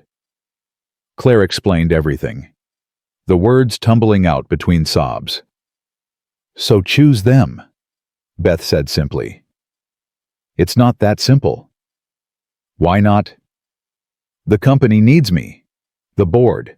The investors. The employees whose jobs depend on—" "They'll find another CEO. They always do. But Emma can't find another you." Silence. "What if I can't do both?" Claire whispered. "What if I have to choose?" "Then choose, Claire. But choose knowing what you're giving up, because you can't have both while giving neither one what they actually need." April brought the crisis that couldn't be ignored. Rick burst into Claire's office early one morning, face flushed with excitement. Or panic. She couldn't tell which. "I have a solution for the takeover." "I'm listening." A merger with a Chinese tech firm. They're willing to invest $200 million. Complete financial security. The takeover threat disappears. Claire's stomach dropped. What's the catch? You need to go to Shanghai. A week of negotiations. The partners specifically requested you. They won't sign without your direct involvement. When? You'd leave Monday. What's this week? Claire asked, already knowing she'd hate the answer. Rick checked his calendar. April 15th through 22nd. Why? Emma's dance recital was April 20th. The one Emma had been practicing for since January. The one where she was the lead playing Dorothy in their production of The Wizard of Oz. The one she talked about every single day, her face lighting up with pride and excitement. The one Claire had promised she'd be there for. No, Rick blinked. What? Find another way, Rick. There is no other way. The Chinese partners specifically requested you. They've met with 3 other CEOs and rejected all of them. They want to work with you, or no one. This is $200 million. This saves the company, everyone's jobs, everything we've built. I have a commitment. A commitment. Rick stared at her. Claire, this is our company's survival we're talking about. This is the difference between staying independent and being absorbed by a competitor who will gut us for parts. I promised. You're the CEO. Your first responsibility is to this company and the 300 people who depend on their paychecks. Claire stared at the proposal in Rick's hands. $200 million. Company survival versus one dance recital.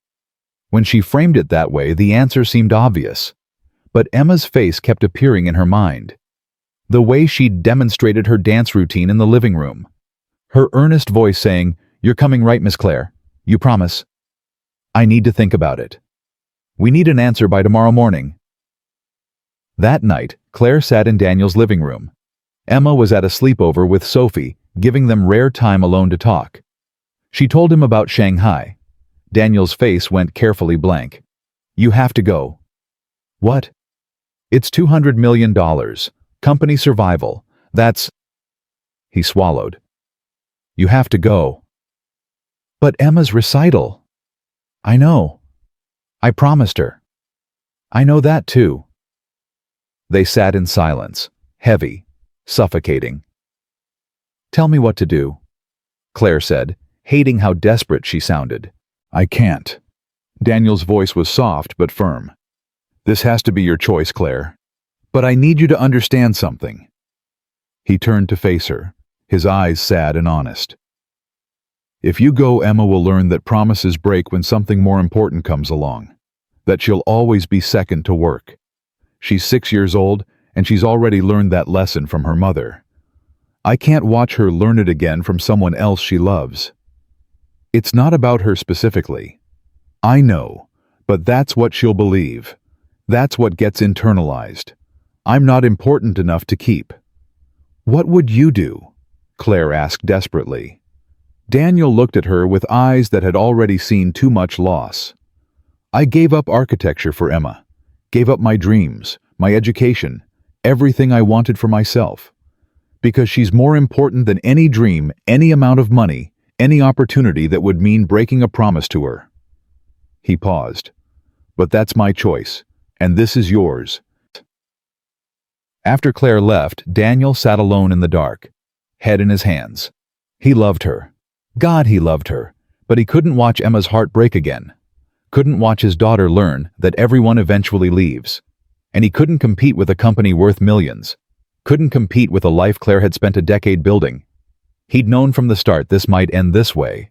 Known the risk of letting her in. But loving her anyway had still felt worth it. Until now.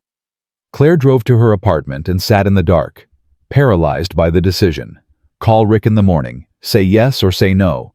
Go to Shanghai or stay home. Save the company or keep her promise. She thought about her parents. The choice they'd made to come home for Christmas instead of taking a work trip. The choice that had killed them. She thought about Emma's transparent figure in that drawing. Already fading. Already disappearing. She thought about 14 years of building walls, of choosing work over people, of being safe and successful and completely alone.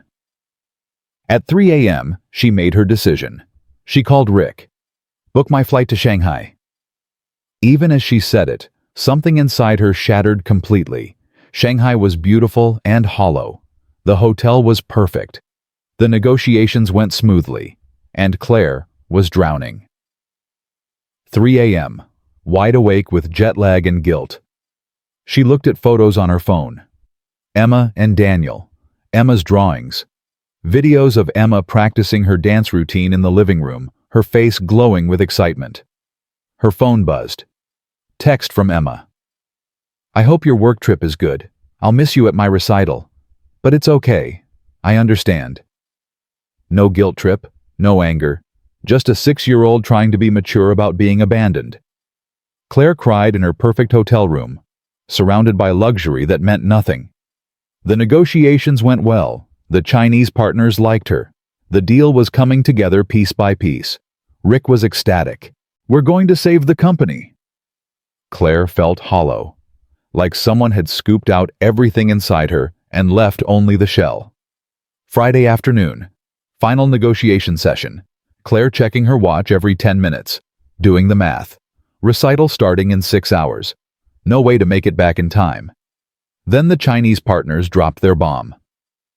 "We've decided to pursue other opportunities." Rick went pale. "What?" "But we've been negotiating all week. Our board met last night. They've decided we're not ready for international expansion at this time. We apologize for the inconvenience." Just like that. Deal dead. Week wasted.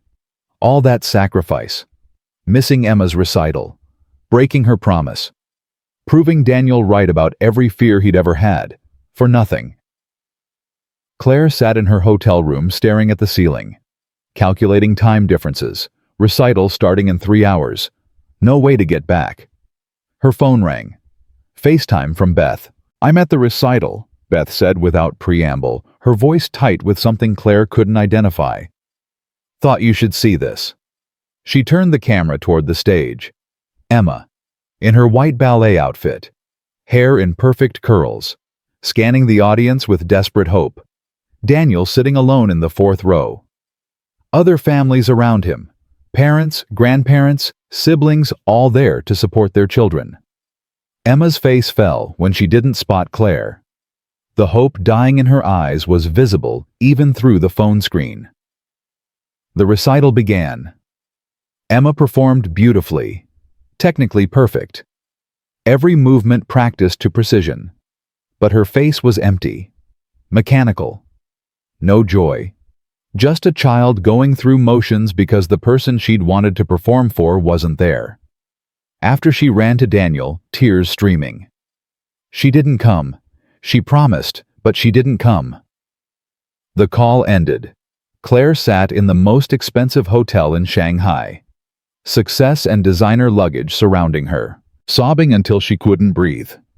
This was it. This was her bottom. She'd chosen work over Emma, and the work had failed anyway. And now she'd lost everything that actually mattered. She grabbed her phone and called the airline. The emergency flight cost $8,000. She didn't care. Landed Saturday 6 p.m. local time. Went straight from the airport to Daniel's building. Didn't even go home to change or drop off her luggage. 11 p.m. Exhausted, jet-lagged, desperate.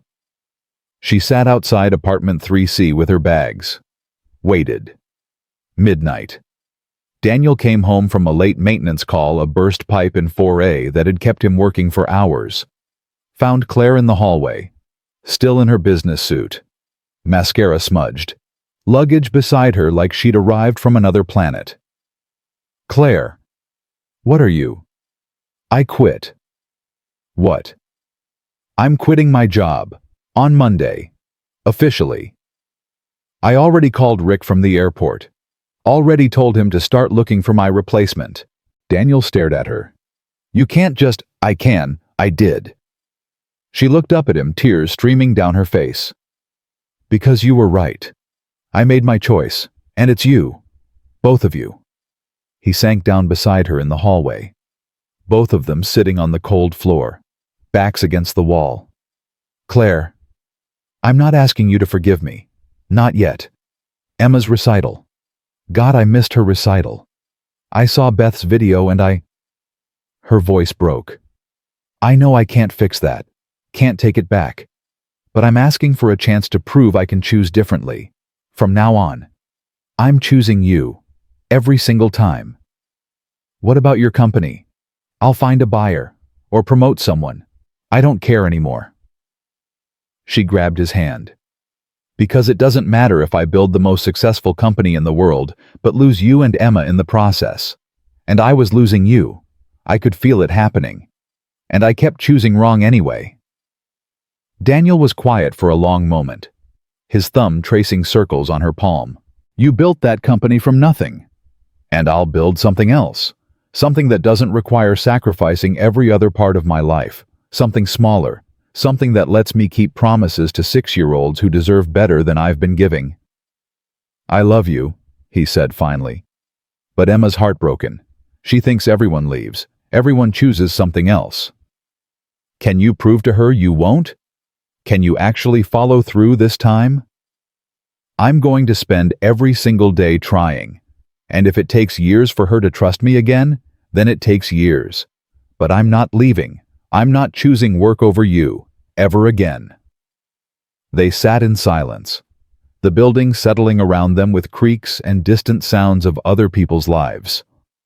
Okay, Daniel said finally. But you have to talk to her, really talk to her. And Claire, if you break another promise to her, we're done, for real this time.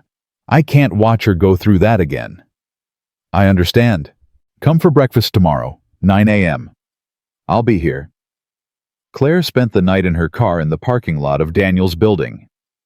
Couldn't go home, couldn't leave, just sat in the Mercedes with her luggage watching the sun rise over the city, practicing what she'd say to Emma. At 8:45, she knocked on Daniel's door. Emma opened it, saw Claire, froze, her small body going very still. Miss Claire? Hi, sweetheart. You came back. It wasn't quite a question. More like a statement of impossible things. I came back, and I need to talk to you about something important. Is that okay? Emma looked at her father. Daniel nodded, giving permission. They sat on the couch, Emma clutching Sparkles the unicorn, Claire clutching her courage like a lifeline. I broke my promise, Claire said, meeting Emma's eyes. I missed your recital, and I'm so sorry. I know. It was wrong. There's no excuse that makes it okay. Daddy said you had to save your company. I chose to try to save my company instead of keeping my promise to you. And that was the wrong choice. Emma was quiet for a long moment, processing with the seriousness children bring to important truths.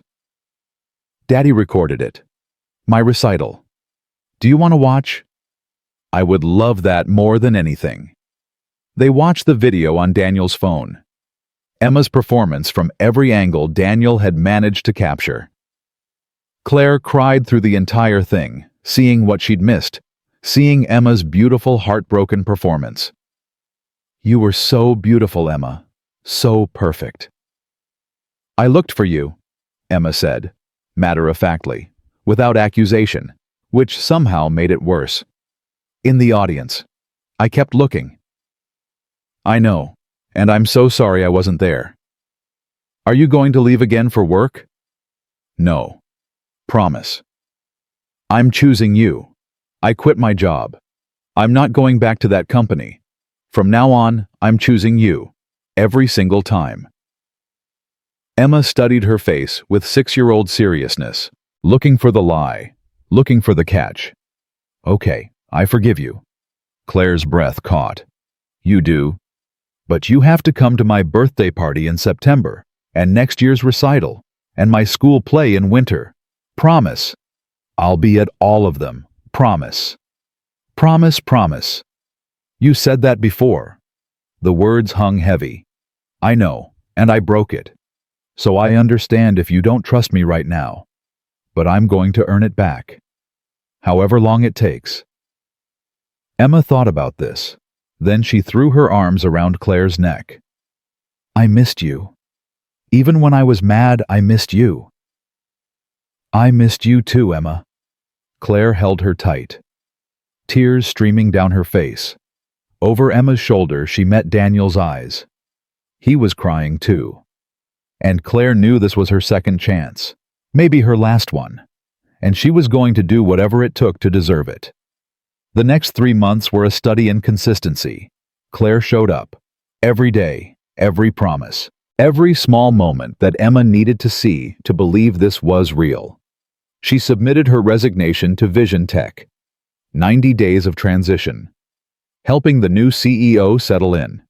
Ensuring the company she'd built wouldn't collapse without her. But she left work at 5 p.m. No exceptions. Turned off her phone at 6. No emergencies that couldn't wait until tomorrow. The first week was the hardest.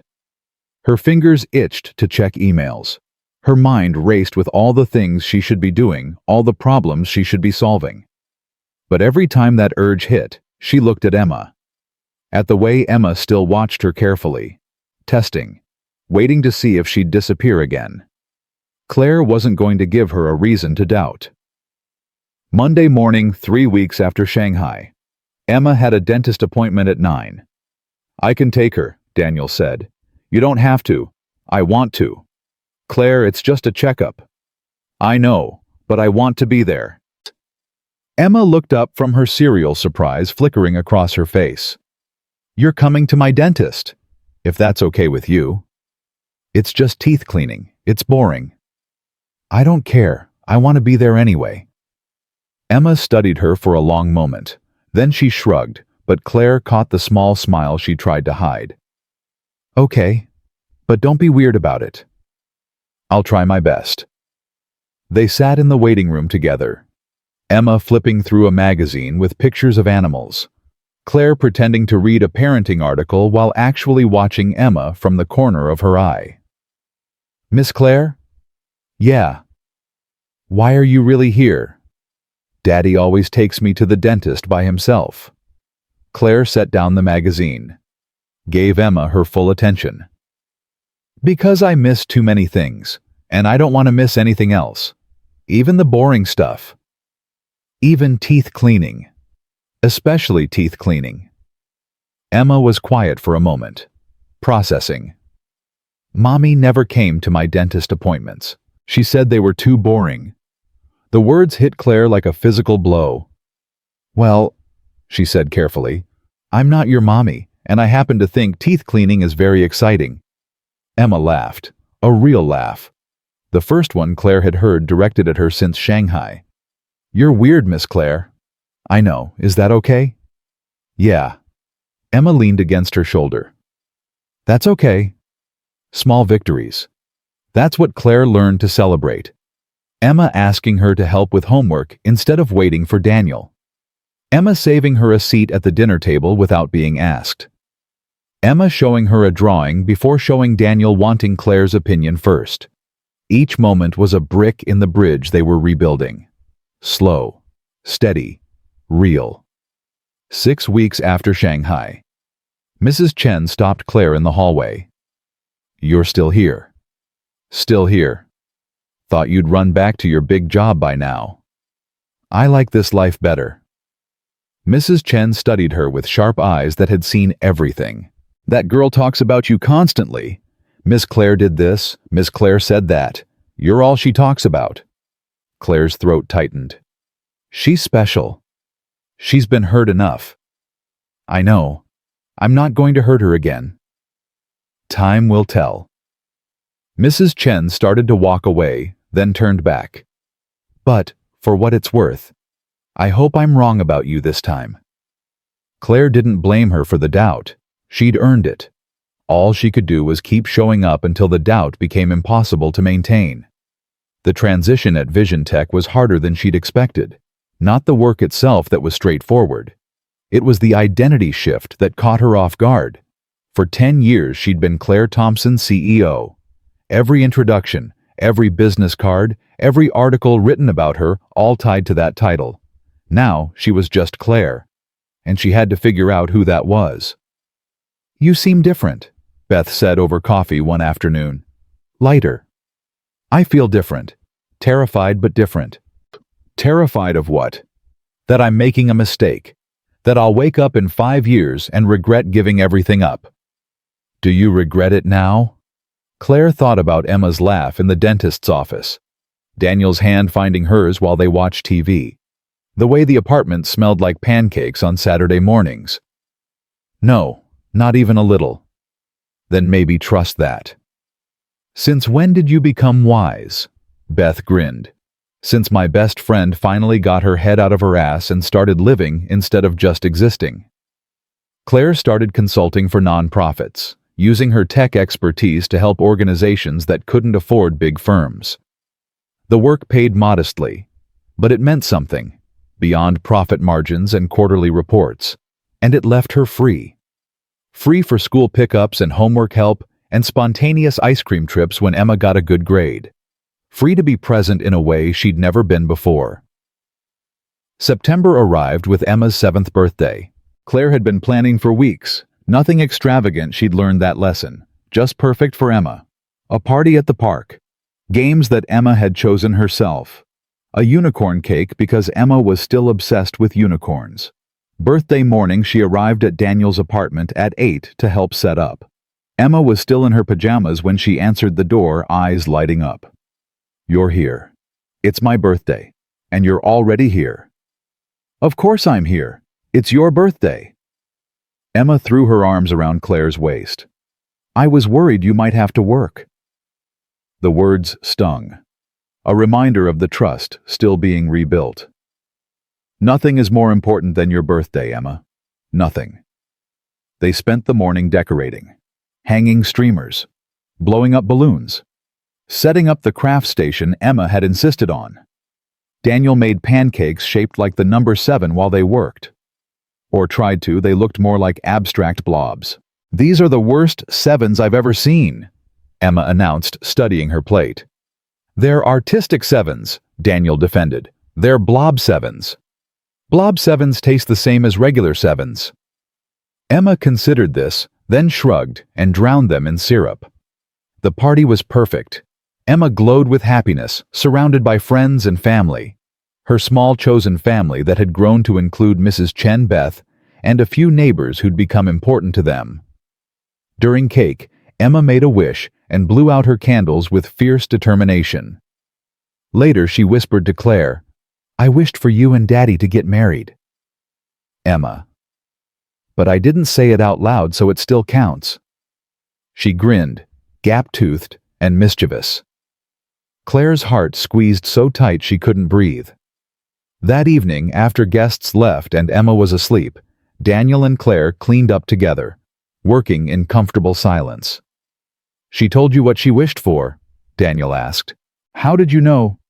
"She told me too. Said she told you first, so if you told me the wish wouldn't count. She's already working the angles." They laughed, the sound soft in the twilight. "Would that be the worst thing?" Claire asked quietly. "What? Getting married? Us?"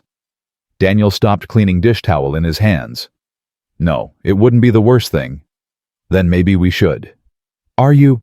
"Not yet, but soon, when I'm sure I've earned back the trust I broke, when Emma knows beyond doubt that I'm staying." She already knows, Claire. She sees you. Every day. You're not the person who missed the recital anymore. But I still need to prove it. To myself. Daniel pulled her close, pressing a kiss to her temple. "Okay. But for the record, I'd say yes, whenever you're ready." October brought one last test. 2 a.m. Claire's phone rang. "Rick. Sorry for the hour." "What's wrong?" "Johnson Technologies. They're back. $50 million merger. But they'll only sign if you come back to lead the combined company." Claire looked at Daniel sleeping beside her in her small apartment he'd been staying over more and more, both of them slowly building towards something permanent. "When?" "Meeting tomorrow in LA. You'd be back by dinner." "But Claire, this is huge. This is everything we worked for. This could set you up financially for life." Tomorrow was Emma's school play. She was playing Dorothy in The Wizard of Oz, the role she'd worked so hard for, the one she'd been practicing lines for every evening. I can't. Can't or won't. Does it matter? The answer is no, Rick. It's $50 million. And tomorrow, my daughter has her school play. She's the lead. I promised I'd be there. There's nothing you can offer me that's worth breaking that promise. Silence on the other end. Claire, this is your company. Was my company. I walked away. Find someone else. Promote internally. I don't care. But my answer is no. She hung up. Daniel was awake, watching her. You just turned down $50 million. You heard that? Hard not to. It wasn't even a choice. Not anymore. He pulled her close. I love you. I love you too. The next day, Claire sat front row center at Emma's school play. Daniel beside her, both of them beaming with pride. Emma peeked from backstage, saw them both, and her face split into a grin that could have lit the whole world. The play was adorable and chaotic. Kids forgetting lines, scenery falling over, someone singing completely off-key in the background. Emma was perfect, earnest and dramatic and completely committed to being Dorothy. Claire cried through the entire thing, after Emma ran to them still in her costume. Did you see I didn't forget any lines? You were amazing, sweetheart. You both came. Emma looked at Claire, something shifting in her expression. You really came. I wouldn't miss it, not even for important work. Not even for $50 million. Claire stared at her. How do you know about that? I heard you on the phone last night. The walls are thin. Daniel looked equally surprised. You should have been asleep. I know, but I heard Miss Claire say no. She said nothing was worth breaking her promise to me. Emma's eyes were bright, not with tears, with something else. Something that looked like finally completely believing. You really meant it, Emma said, when you said you'd choose us. Claire knelt down to Emma's level. I will always choose you. Always. No matter what anyone offers me. Emma threw her arms around Claire's neck. I love you, Miss Claire. For real now. Not just pretend. Claire held her tight, tears streaming down her face. I love you too, Emma. For real. Forever. Over Emma's head she met Daniel's eyes. He was crying too. And Claire knew she'd finally proved it. Not just to Emma. Not just to Daniel. To herself. November. The first anniversary of the night at the Copper Kettle was approaching. Claire had been planning for weeks. She'd bought a ring, simple, elegant, not flashy. The kind of ring that said, forever, not look how much I spent. She'd asked Mrs. Chen to babysit. Told Daniel she wanted to take him somewhere special. Where are we going? He asked as they walked through snow-dusted streets. You'll see. She led him to the Copper Kettle. He stopped when he recognized it. Claire. This is where everything started. 1 year ago today. They walked inside. The bell jingled above their heads. Same sound as that first night. Donna looked up from behind the counter, her face splitting into a huge smile. Well, if it isn't my favorite Christmas miracle family, I was wondering if you'd come back. You remember us? Daniel asked. Honey, I watched you three fall in love right at this counter. Of course I remember. You're kind of famous here. They slid into the same booth where they'd eaten a year ago. Ordered the same things, coffee for both of them now because they could actually afford it. I can't believe it's been a year, Daniel said. Best year of my life. Even with everything Shanghai, the recital, even with everything. Because it brought me here, to this moment, to you. Daniel reached across the table, took her hand. I never thought I'd trust anyone again. After Emma's mother, after everything. But you, I know. She squeezed his hand. I felt the same way. After my parents. I thought being alone was safer than risking loss again. And now I know that being alone isn't safe. It's just empty. And I'd rather have love and risk than safety and nothing. She took a deep breath. Which is why I need to ask you something.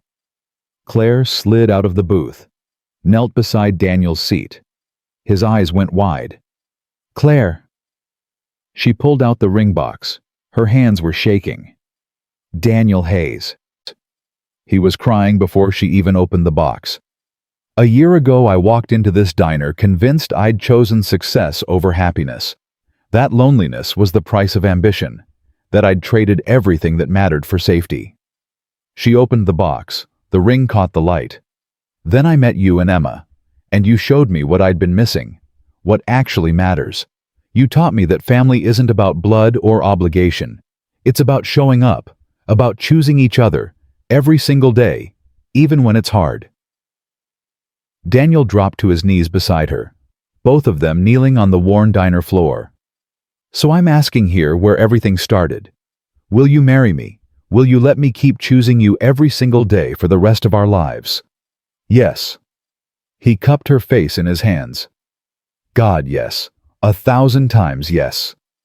They kissed while the diner erupted in applause. Donna was crying. The cook had come out of the kitchen to watch. A couple in the corner booth was recording on their phone.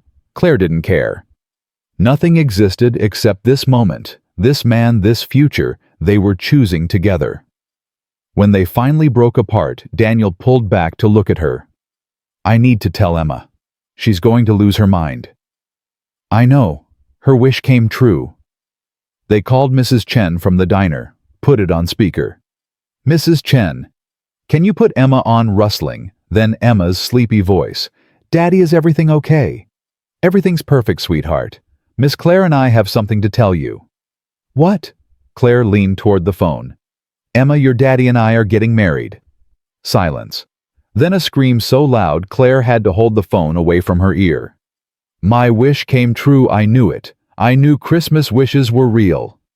They could hear her jumping on the bed.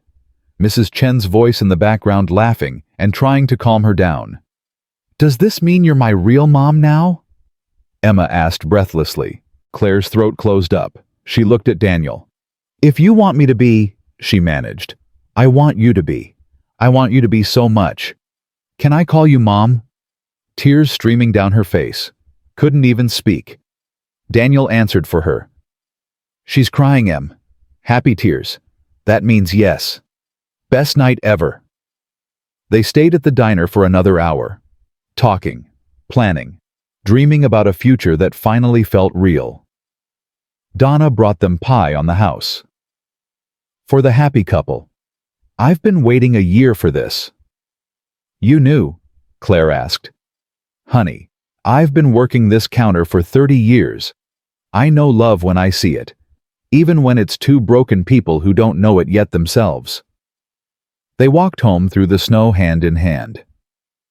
I can't believe this is my life, Clare said. Good can't believe or bad can't believe. Good, so good. She stopped, pulled him close. A year ago I was ready to die alone in that penthouse, convinced that was what I deserved. And now I have everything. You, Emma, a future, a family. Her voice broke. I don't know what I did to deserve this. You showed up. Daniel brushed snow from her hair. You made mistakes, and you came back. You proved that people can change. That's what you did. I love you. I love you too, future Mrs. Hayes. Actually, Clare smiled. I was thinking Clare Thompson Hayes. Keep both names. Yeah, my parents gave me Thompson. You and Emma are giving me Hayes. I want to carry all of it. Daniel kissed her forehead. Clare Thompson Hayes. I like it. They got married in the park where Emma had performed her school play. Small ceremony. Just the people who mattered. Beth as Clare's maid of honor. Mrs. Chen in the front row with tissues already ready. Emma as flower girl taking her job with utmost seriousness. Donna closed the copper kettle for the day so she could attend. Wouldn't miss this for anything. she said, hugging Clare before the ceremony. "You're my favorite love story." The venue was simple: folding chairs, an arch decorated with wildflowers, a violinist playing softly. Emma walked down the aisle first, scattering rose petals with great concentration. She carried Sparkles the unicorn, insisting he needed to witness this too. Then Clare, walking beside Beth, who was standing in for the parents Clare had lost so long ago. When Daniel saw her, his breath caught. She wasn't wearing a designer gown, just a simple white dress, elegant but understated. Her hair was loose flowers tucked into the waves. She was crying before she even reached the altar. Their vows included promises to Emma. Clare spoke through tears. "I promise to show up. For school plays and dance recitals and Tuesday morning pancakes. For good days and hard days and boring days. I promise to choose us every single day. I promise that work will never be more important than family. Ever again." Daniel's voice was thick with emotion. "I promise to believe you when you choose us, to trust that we're worth staying for, to build a life where all our dreams fit together, not compete." Emma had her own vows. She'd written them herself and practiced with Sophie. "I promise to always tell you when you're being too mushy, and to remind you that family is the best thing ever, and to let you kiss even though it's gross because you love each other, and that's important." Everyone laughed through their tears. When the officiant pronounced them married, Emma cheered so loud the birds in nearby trees took flight. The reception was at the Copper Kettle. Donna had insisted. "This is where your story started. Only right, it's where you celebrate the next chapter." They ate and danced and celebrated. Emma showed anyone who'd listen her new last name, practicing signing Emma Hayes over and over. Mrs. Chen gave a toast that made everyone cry. "I didn't think Clare would last. Thought she'd run back to her fancy job first chance she got. But she proved me wrong. She chose them. Every single day. Even when it was hard. Especially when it was hard. That's real love." Beth's toast was equally moving. "I've known Clare for 5 years. Watched her build an empire and lose herself in the process. Then one Christmas she met a single dad and his daughter and remembered how to be human again. This family saved her. But she saved herself too by being brave enough to change." When it was Clare's turn to speak, she pulled Emma up to stand with her, one arm around her daughter's shoulders. "A year and a half ago, I was the loneliest person I knew. I had money and success, and a life that looked perfect on paper. And I was dying inside one expensive champagne bottle at a time." She looked at Daniel and Emma. "Then I met these two, and they taught me that the things that matter can't be bought. They taught me what it means to show up not just physically, but emotionally. They taught me that being vulnerable isn't weakness. It's the bravest thing you can do." She knelt down to Emma's level. "Thank you for giving me Sparkles. Thank you for teaching me what unconditional love looks like. Thank you for giving me second chances, even when I didn't deserve them." Emma threw her arms around Clare's neck. "You're the best bonus mom ever." "Bonus mom?" "That's what Sophie's teacher said. Since you're not my birth mom, but you're my real mom now. Bonus mom." "I like that." Clare's voice broke. "I like that a lot." That evening, as the sun set and string lights began to glow, Clare and Daniel stood together, watching their daughter dance with Mrs. Chen to music from Donna's ancient radio. "We did it," Daniel said softly. "Did what?" "Built something beautiful. From broken pieces." "We did." Clare leaned into him. "Together." They kissed as the last light faded, beginning their married life where their story had started, surrounded by people who'd watched them fall apart and piece themselves back together. Clare Thompson Hayes, a woman who'd learned that the best things in life can't be bought. They have to be chosen, every single day. 2 years had passed since the wedding at the park. 2 years of Tuesday morning pancakes and Sunday afternoon walks. 2 years of homework help and bedtime stories and arguments about whose turn it was to do dishes. 2 years of ordinary, beautiful, imperfect life.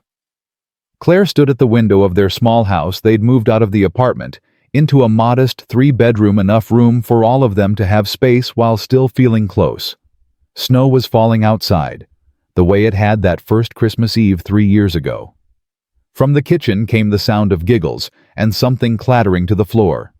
"No, Em, that's too much batter. Daddy, I know what I'm doing." The ceiling would disagree. Claire smiled. Some things never changed. Emma was 9 now, still obsessed with unicorns, though she'd graduated to more sophisticated drawings. Still gap-toothed, though a new tooth was finally growing in. Still the brightest light in any room she entered. Claire walked into the kitchen to find Daniel covered in flour, Emma standing on a step stool with batter dripping from a mixing spoon and pancake mix somehow splattered on the ceiling. "I can explain," Emma said immediately. "Please do." "The mixer attacked me." "The mixer attacked you." "It has a mind of its own." Daniel caught Claire's eye, barely suppressing a laugh. "She's not wrong. That mixer is possessed. Daddy's on my side. Daddy is covered in your side." Claire grabbed a dish towel and started wiping flour off Daniel's face. He caught her hand, pressed a kiss to her palm. "Good morning, Mrs. Thompson Hayes." "Good morning, Mr. Hayes." She looked around the disaster zone. "I see breakfast is going well. We're making Christmas Eve pancakes," Emma announced. "It's tradition." "Since when?" "Since now. I'm starting a tradition." Claire laughed. "You can't just start a tradition. Traditions have to happen multiple times before they're traditions. Then this is the first time. Next year will be the second time. Then it's official." Daniel shrugged. "She's got a point. You always take her side." "She's very persuasive." They made pancakes together. The 3 of them crowded in the small kitchen, bumping elbows and stealing chocolate chips and getting flour everywhere. It was messy, chaotic, loud. It was everything Claire had never known she wanted. After breakfast, Emma ran to get dressed. She had a piano recital that afternoon, her first one since starting lessons 6 months ago. "You're coming, right?" she called from her room. "Both of you." "We'll be there," Claire called back. "Front row, front row. With flowers, with flowers. The pink ones, not the boring white ones. Pink, I promise." Emma appeared in the doorway half-dressed, her expression serious. "You always keep your promises now." It wasn't a question, it was a statement. A fact she'd learned to believe. "Always," Claire said. "No matter what." Emma nodded, satisfied, and disappeared back into her room. Daniel came up behind Claire, wrapping his arms around her waist. "You know what I love most about this? The flower in my hair." "Well, that too." He turned her to face him. "But mostly that she doesn't ask anymore if you're coming. She just confirms the details. She knows you'll be there." Claire's throat tightened. "It took a while." "But you did it. You proved it. Every single day for 2 years. I'm still proving it." "I know." He kissed her forehead. "That's why it matters." The piano recital was held at Emma's school. The same auditorium where she'd performed as Dorothy 2 years ago. The same stage where Claire had finally completely earned back her trust. They arrived early. Front row. Pink flowers in Claire's lap. Emma peeked out from backstage, saw them, and waved frantically before someone pulled her back behind the curtain. "She's nervous," Daniel said. "She's been practicing for weeks. She'll be great." "I know, but she wants to be great for you." Claire looked at him. "For me?" "You're the one who suggested piano lessons. You're the one who drives her every week. She wants to make you proud." The words hit Claire somewhere deep. A place that had been empty for so long she'd forgotten it existed. "I'm already proud. I've been proud since the day I met her." "I know, but kids need to hear it, over and over, until they believe it." "I tell her every day." "I know you do." Daniel took her hand. That's why she believes it now. The recital began. A parade of children in their best clothes, playing pieces ranging from simple scales to moderately complex melodies. Emma was fourth. She walked to the piano with her chin high, her unicorn hair clips catching the light. She sat down, adjusted the bench, placed her fingers on the keys. Then she looked at Claire. Not at Daniel, not at the audience. At Claire. Claire nodded, smiled, mouthed, "You've got this." Emma turned back to the piano and began to play. It wasn't perfect. She stumbled over a few notes in the middle section. Her timing was slightly off in the crescendo. But she kept going. Didn't stop. Didn't give up. Played all the way through to the final chord. The audience applauded. Emma stood bowed and ran off stage. Claire was crying before she reached them. "Did you see I only messed up twice?" "You were amazing, sweetheart." Daniel scooped her up. "So proud of you." Emma looked at Claire. "Mom, what did you think?" Mom. She'd started calling Claire that 6 months ago. Casually at first, testing it out, seeing how it felt. It still made Claire's heart stop every single time. "I think you were the best one up there." "You have to say that. You're my mom." "I have to say it, and I mean it. Those are two different things." Emma grinned. "I love you, Mom." "I love you too, baby. More than you'll ever know." They went for ice cream after. Emma's choice mint chocolate chip with extra sprinkles. "When I'm famous," Emma said, chocolate on her chin, "I'm going to tell everyone about this day, the day I played my first recital and my mom cried in the front row." "I wasn't crying." "You were definitely crying." "There was something in my eye." "Yeah, tears." Daniel laughed so hard he almost dropped his cone. That night after Emma was asleep, Claire sat in the living room looking at their Christmas tree. It wasn't fancy. Emma had decorated it herself. Ornaments clustered in random spots, tinsel draped unevenly, a handmade star on top that was slightly lopsided. It was perfect. Daniel sat down beside her, handed her a mug of hot chocolate. 3 marshmallows. The rule hadn't changed. "You're quiet tonight." "Just thinking." "About." 3 years ago, I had a professionally decorated Christmas tree in a penthouse I hated. Every ornament coordinated, every light perfectly placed. Claire took a sip of her hot chocolate. "I would have traded it all for this, for one night of this, and I didn't even know it. And now I have it, every day.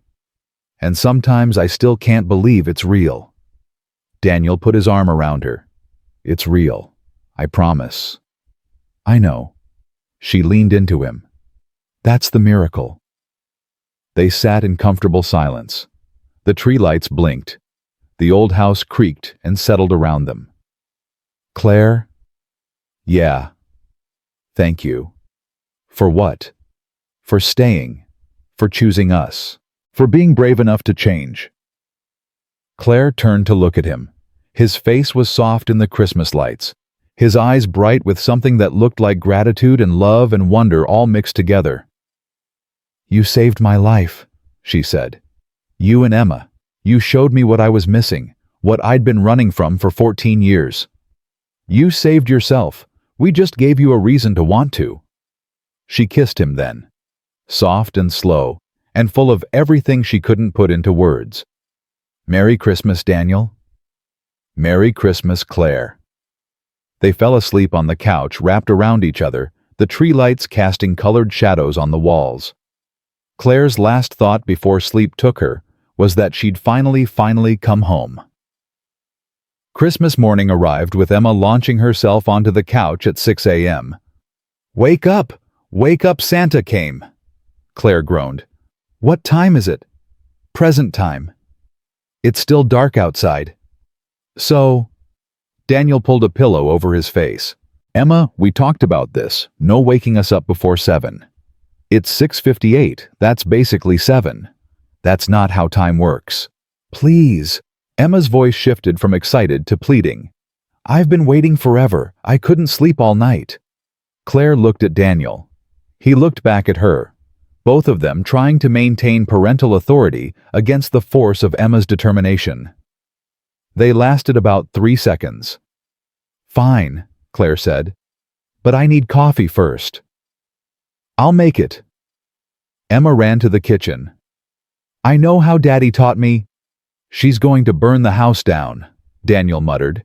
She's going to make terrible coffee. That too. They dragged themselves off the couch and into the kitchen, where Emma was very seriously measuring coffee grounds. 4 scoops, she announced, for strong coffee, because you're both old and tired. Thanks for that, Claire said. You're welcome. They drank Emma's coffee, which was indeed terrible, and made their way to the living room. The tree looked even more beautiful in the early morning light. Presents clustered underneath wrapped in mismatched paper because Emma had insisted on doing it herself. Can I open now? Please, please, please, please. Go ahead. Emma dove into the presents with the enthusiasm of a child who had learned that Christmas was something to be celebrated, not dreaded. Something full of joy, not disappointment. Claire watched her tear through wrapping paper, exclaiming over each gift like it was the greatest thing she'd ever received. A new set of art supplies. Books about horses because her obsession had expanded beyond unicorns. A jewelry-making kit she'd been begging for. Small things. Meaningful things. Not expensive things. Not anymore. Claire had learned that lesson 3 years ago in a hallway outside apartment 3C, when Daniel had taught her that love couldn't be bought. Only given. This is for you. Emma handed Claire a small wrapped package. I made it myself. Claire unwrapped it carefully. Inside was a picture frame decorated with buttons and beads and dried flowers.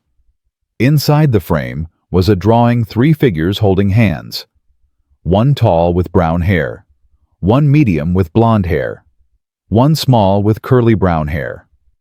But unlike that first drawing where Claire had been transparent fading away, this time all 3 figures were solid, equal, real, underneath in Emma's careful handwriting, my family. Claire's eyes filled with tears. Emma, this is beautiful. It's us, together, forever. Emma pointed to each figure. That's Daddy, that's you, that's me. And look, she pointed to a small purple shape in the corner. That's Sparkles. He's part of the family too. Claire pulled Emma into a hug, holding her tight. I love it. I love you. So much. I love you too, Mom. Emma pulled back, her face serious. Can I tell you something? Anything. Remember when you first came to our apartment on Christmas Eve? Of course I remember. I was scared.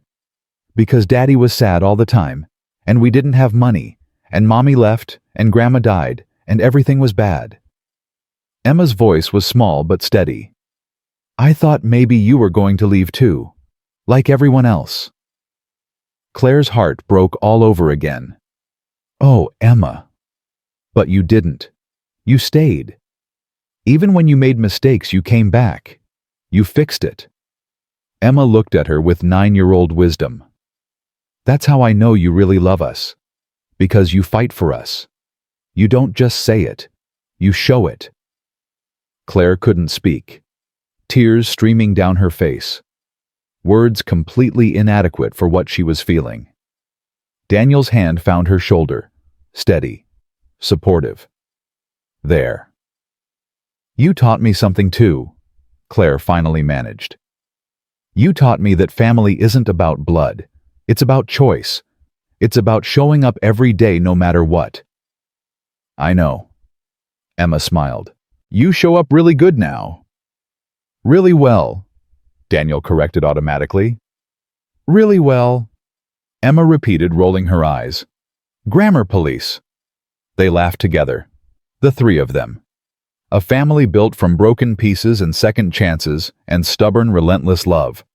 Later that afternoon, they bundled up and walked to the Copper Kettle. It had become their tradition.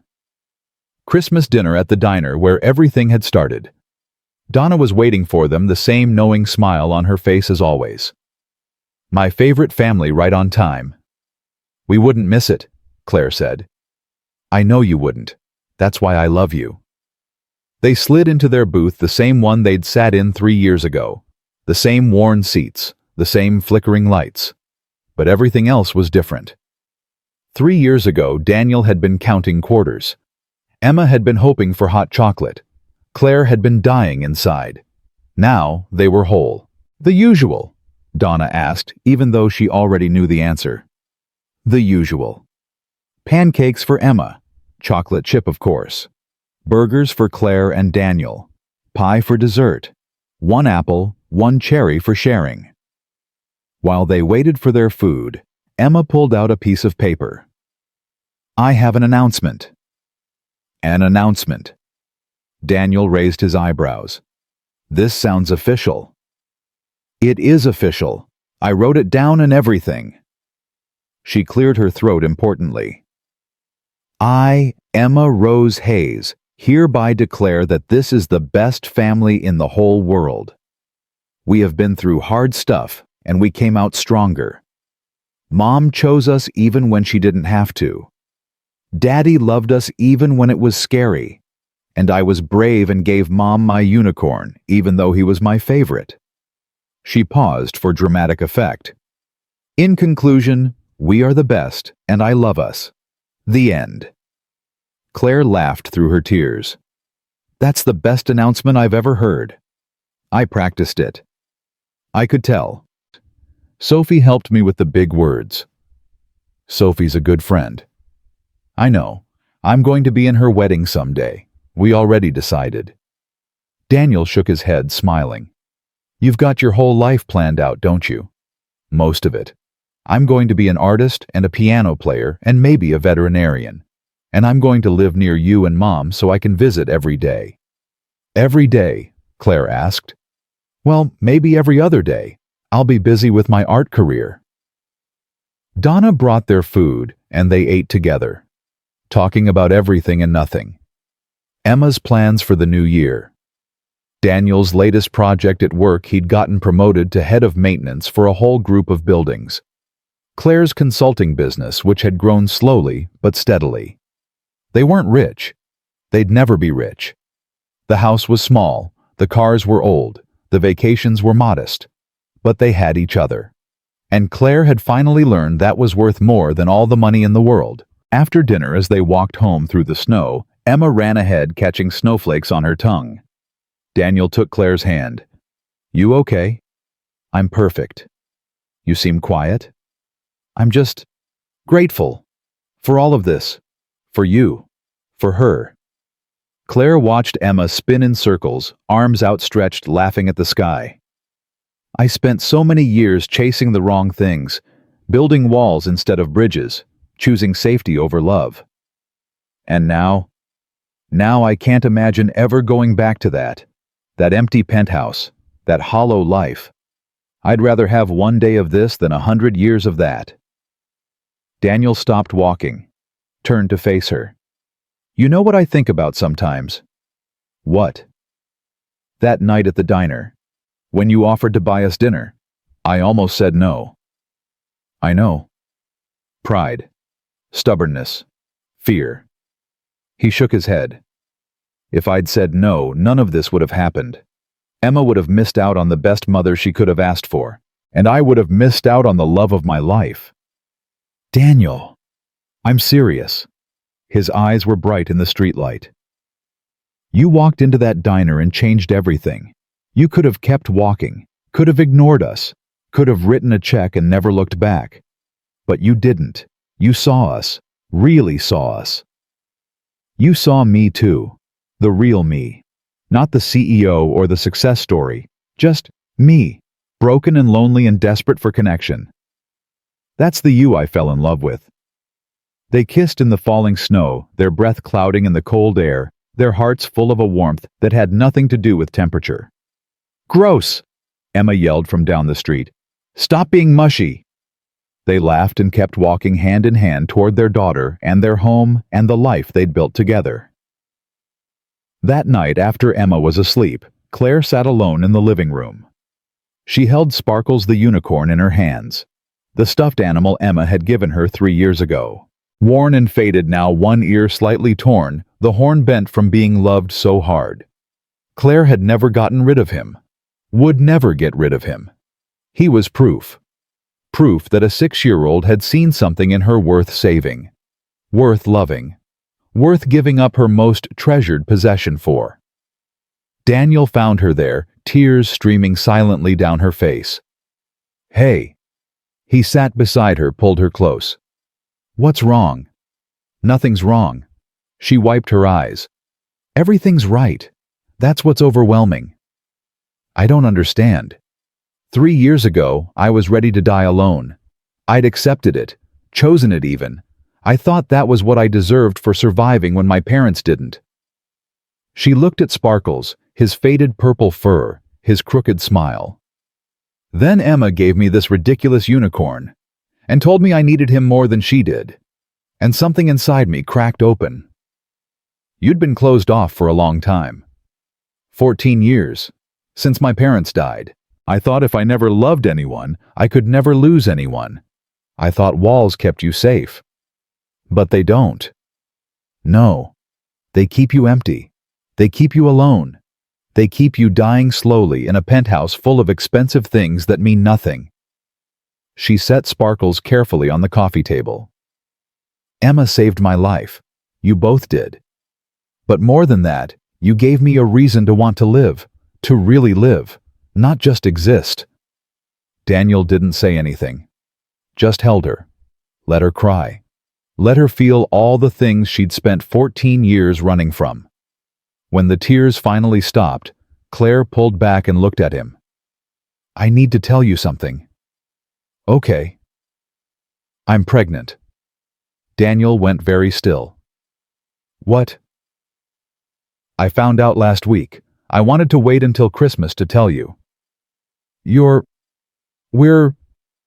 having a baby." His face transformed. Shock to joy to wonder to fear to overwhelming love, all in the space of seconds. "Claire, I know we didn't plan this. I know we said we were happy with just Emma. I know—" He kissed her, deep and desperate and full of everything words couldn't express. When they finally broke apart, he was crying. "We're having a baby. We're having a baby. Emma's going to lose her mind. I know, I can't wait to tell her." They held each other in the glow of the Christmas tree, processing the magnitude of what was happening. Claire was going to be a mother, a real mother. Not just the bonus kind, though she'd never stop being that to Emma, but the kind who would carry a child and give birth and start from the very beginning. The kind her own mother had been before the fire took her away. "Are you scared?" Daniel asked. "Terrified." "Me too. But I know we can do this, because we've already done it. We've already built a family from nothing, from broken pieces and second chances and stubborn love. This time we get to start from the beginning. This time we get to do it all." Claire thought about her parents, about the Christmas they'd chosen to come home instead of taking a work trip, the choice that had killed them. For 14 years, she'd believed that choosing love over work was what destroyed them. But she understood now. They hadn't died because they chose love. They'd died because of a frayed wire and terrible luck. They'd chosen love because that's what mattered. That's what was worth risking everything for. And in the end, they'd been right. "I'm going to be a different kind of mother," Claire said. "The kind who shows up. The kind who chooses her family over everything else. The kind who makes promises and keeps them. You already are that kind of mother. To Emma. And now to this baby." She put her hand on her stomach. "To our baby." Daniel covered her hand with his. "Merry Christmas, Claire." "Merry Christmas, Daniel." Outside, snow continued to fall. Inside, the Christmas tree lights blinked softly. And in the quiet of their small, imperfect, beautiful home, a family that had started with a chance meeting in a diner continued to grow. 3 years ago, Clare Thompson had been the loneliest woman in the world. She'd had money and success, and everything society told her should make her happy. She'd had nothing that actually mattered. Then she'd walked into a diner on Christmas Eve and met a man counting quarters and a little girl with stars in her eyes. And everything changed. Not because of magic, not because of fate, but because she'd made a choice. She'd chosen to see them, to help them, to let them in. She'd chosen love over fear, connection over safety, family over success. And when she'd stumbled, when she'd fallen back into old patterns and broken promises and chosen wrong, she'd chosen again. She'd chosen to come back, to fight, to prove that people could change, that second chances were real, that it was never too late to become the person you were meant to be. Clare looked at Daniel, at the life they'd built, at the future growing inside her. She thought about Emma, asleep in her room, surrounded by drawings and dreams and the absolute certainty that she was loved. She thought about her parents and how proud they'd be to see her now. And she knew with every fiber of her being that this was what they'd meant all those years ago. When her father had lifted her up to place the star on the tree and told her to make a wish. "Whatever matters most to you," he'd said. She'd wished for her family to be together forever.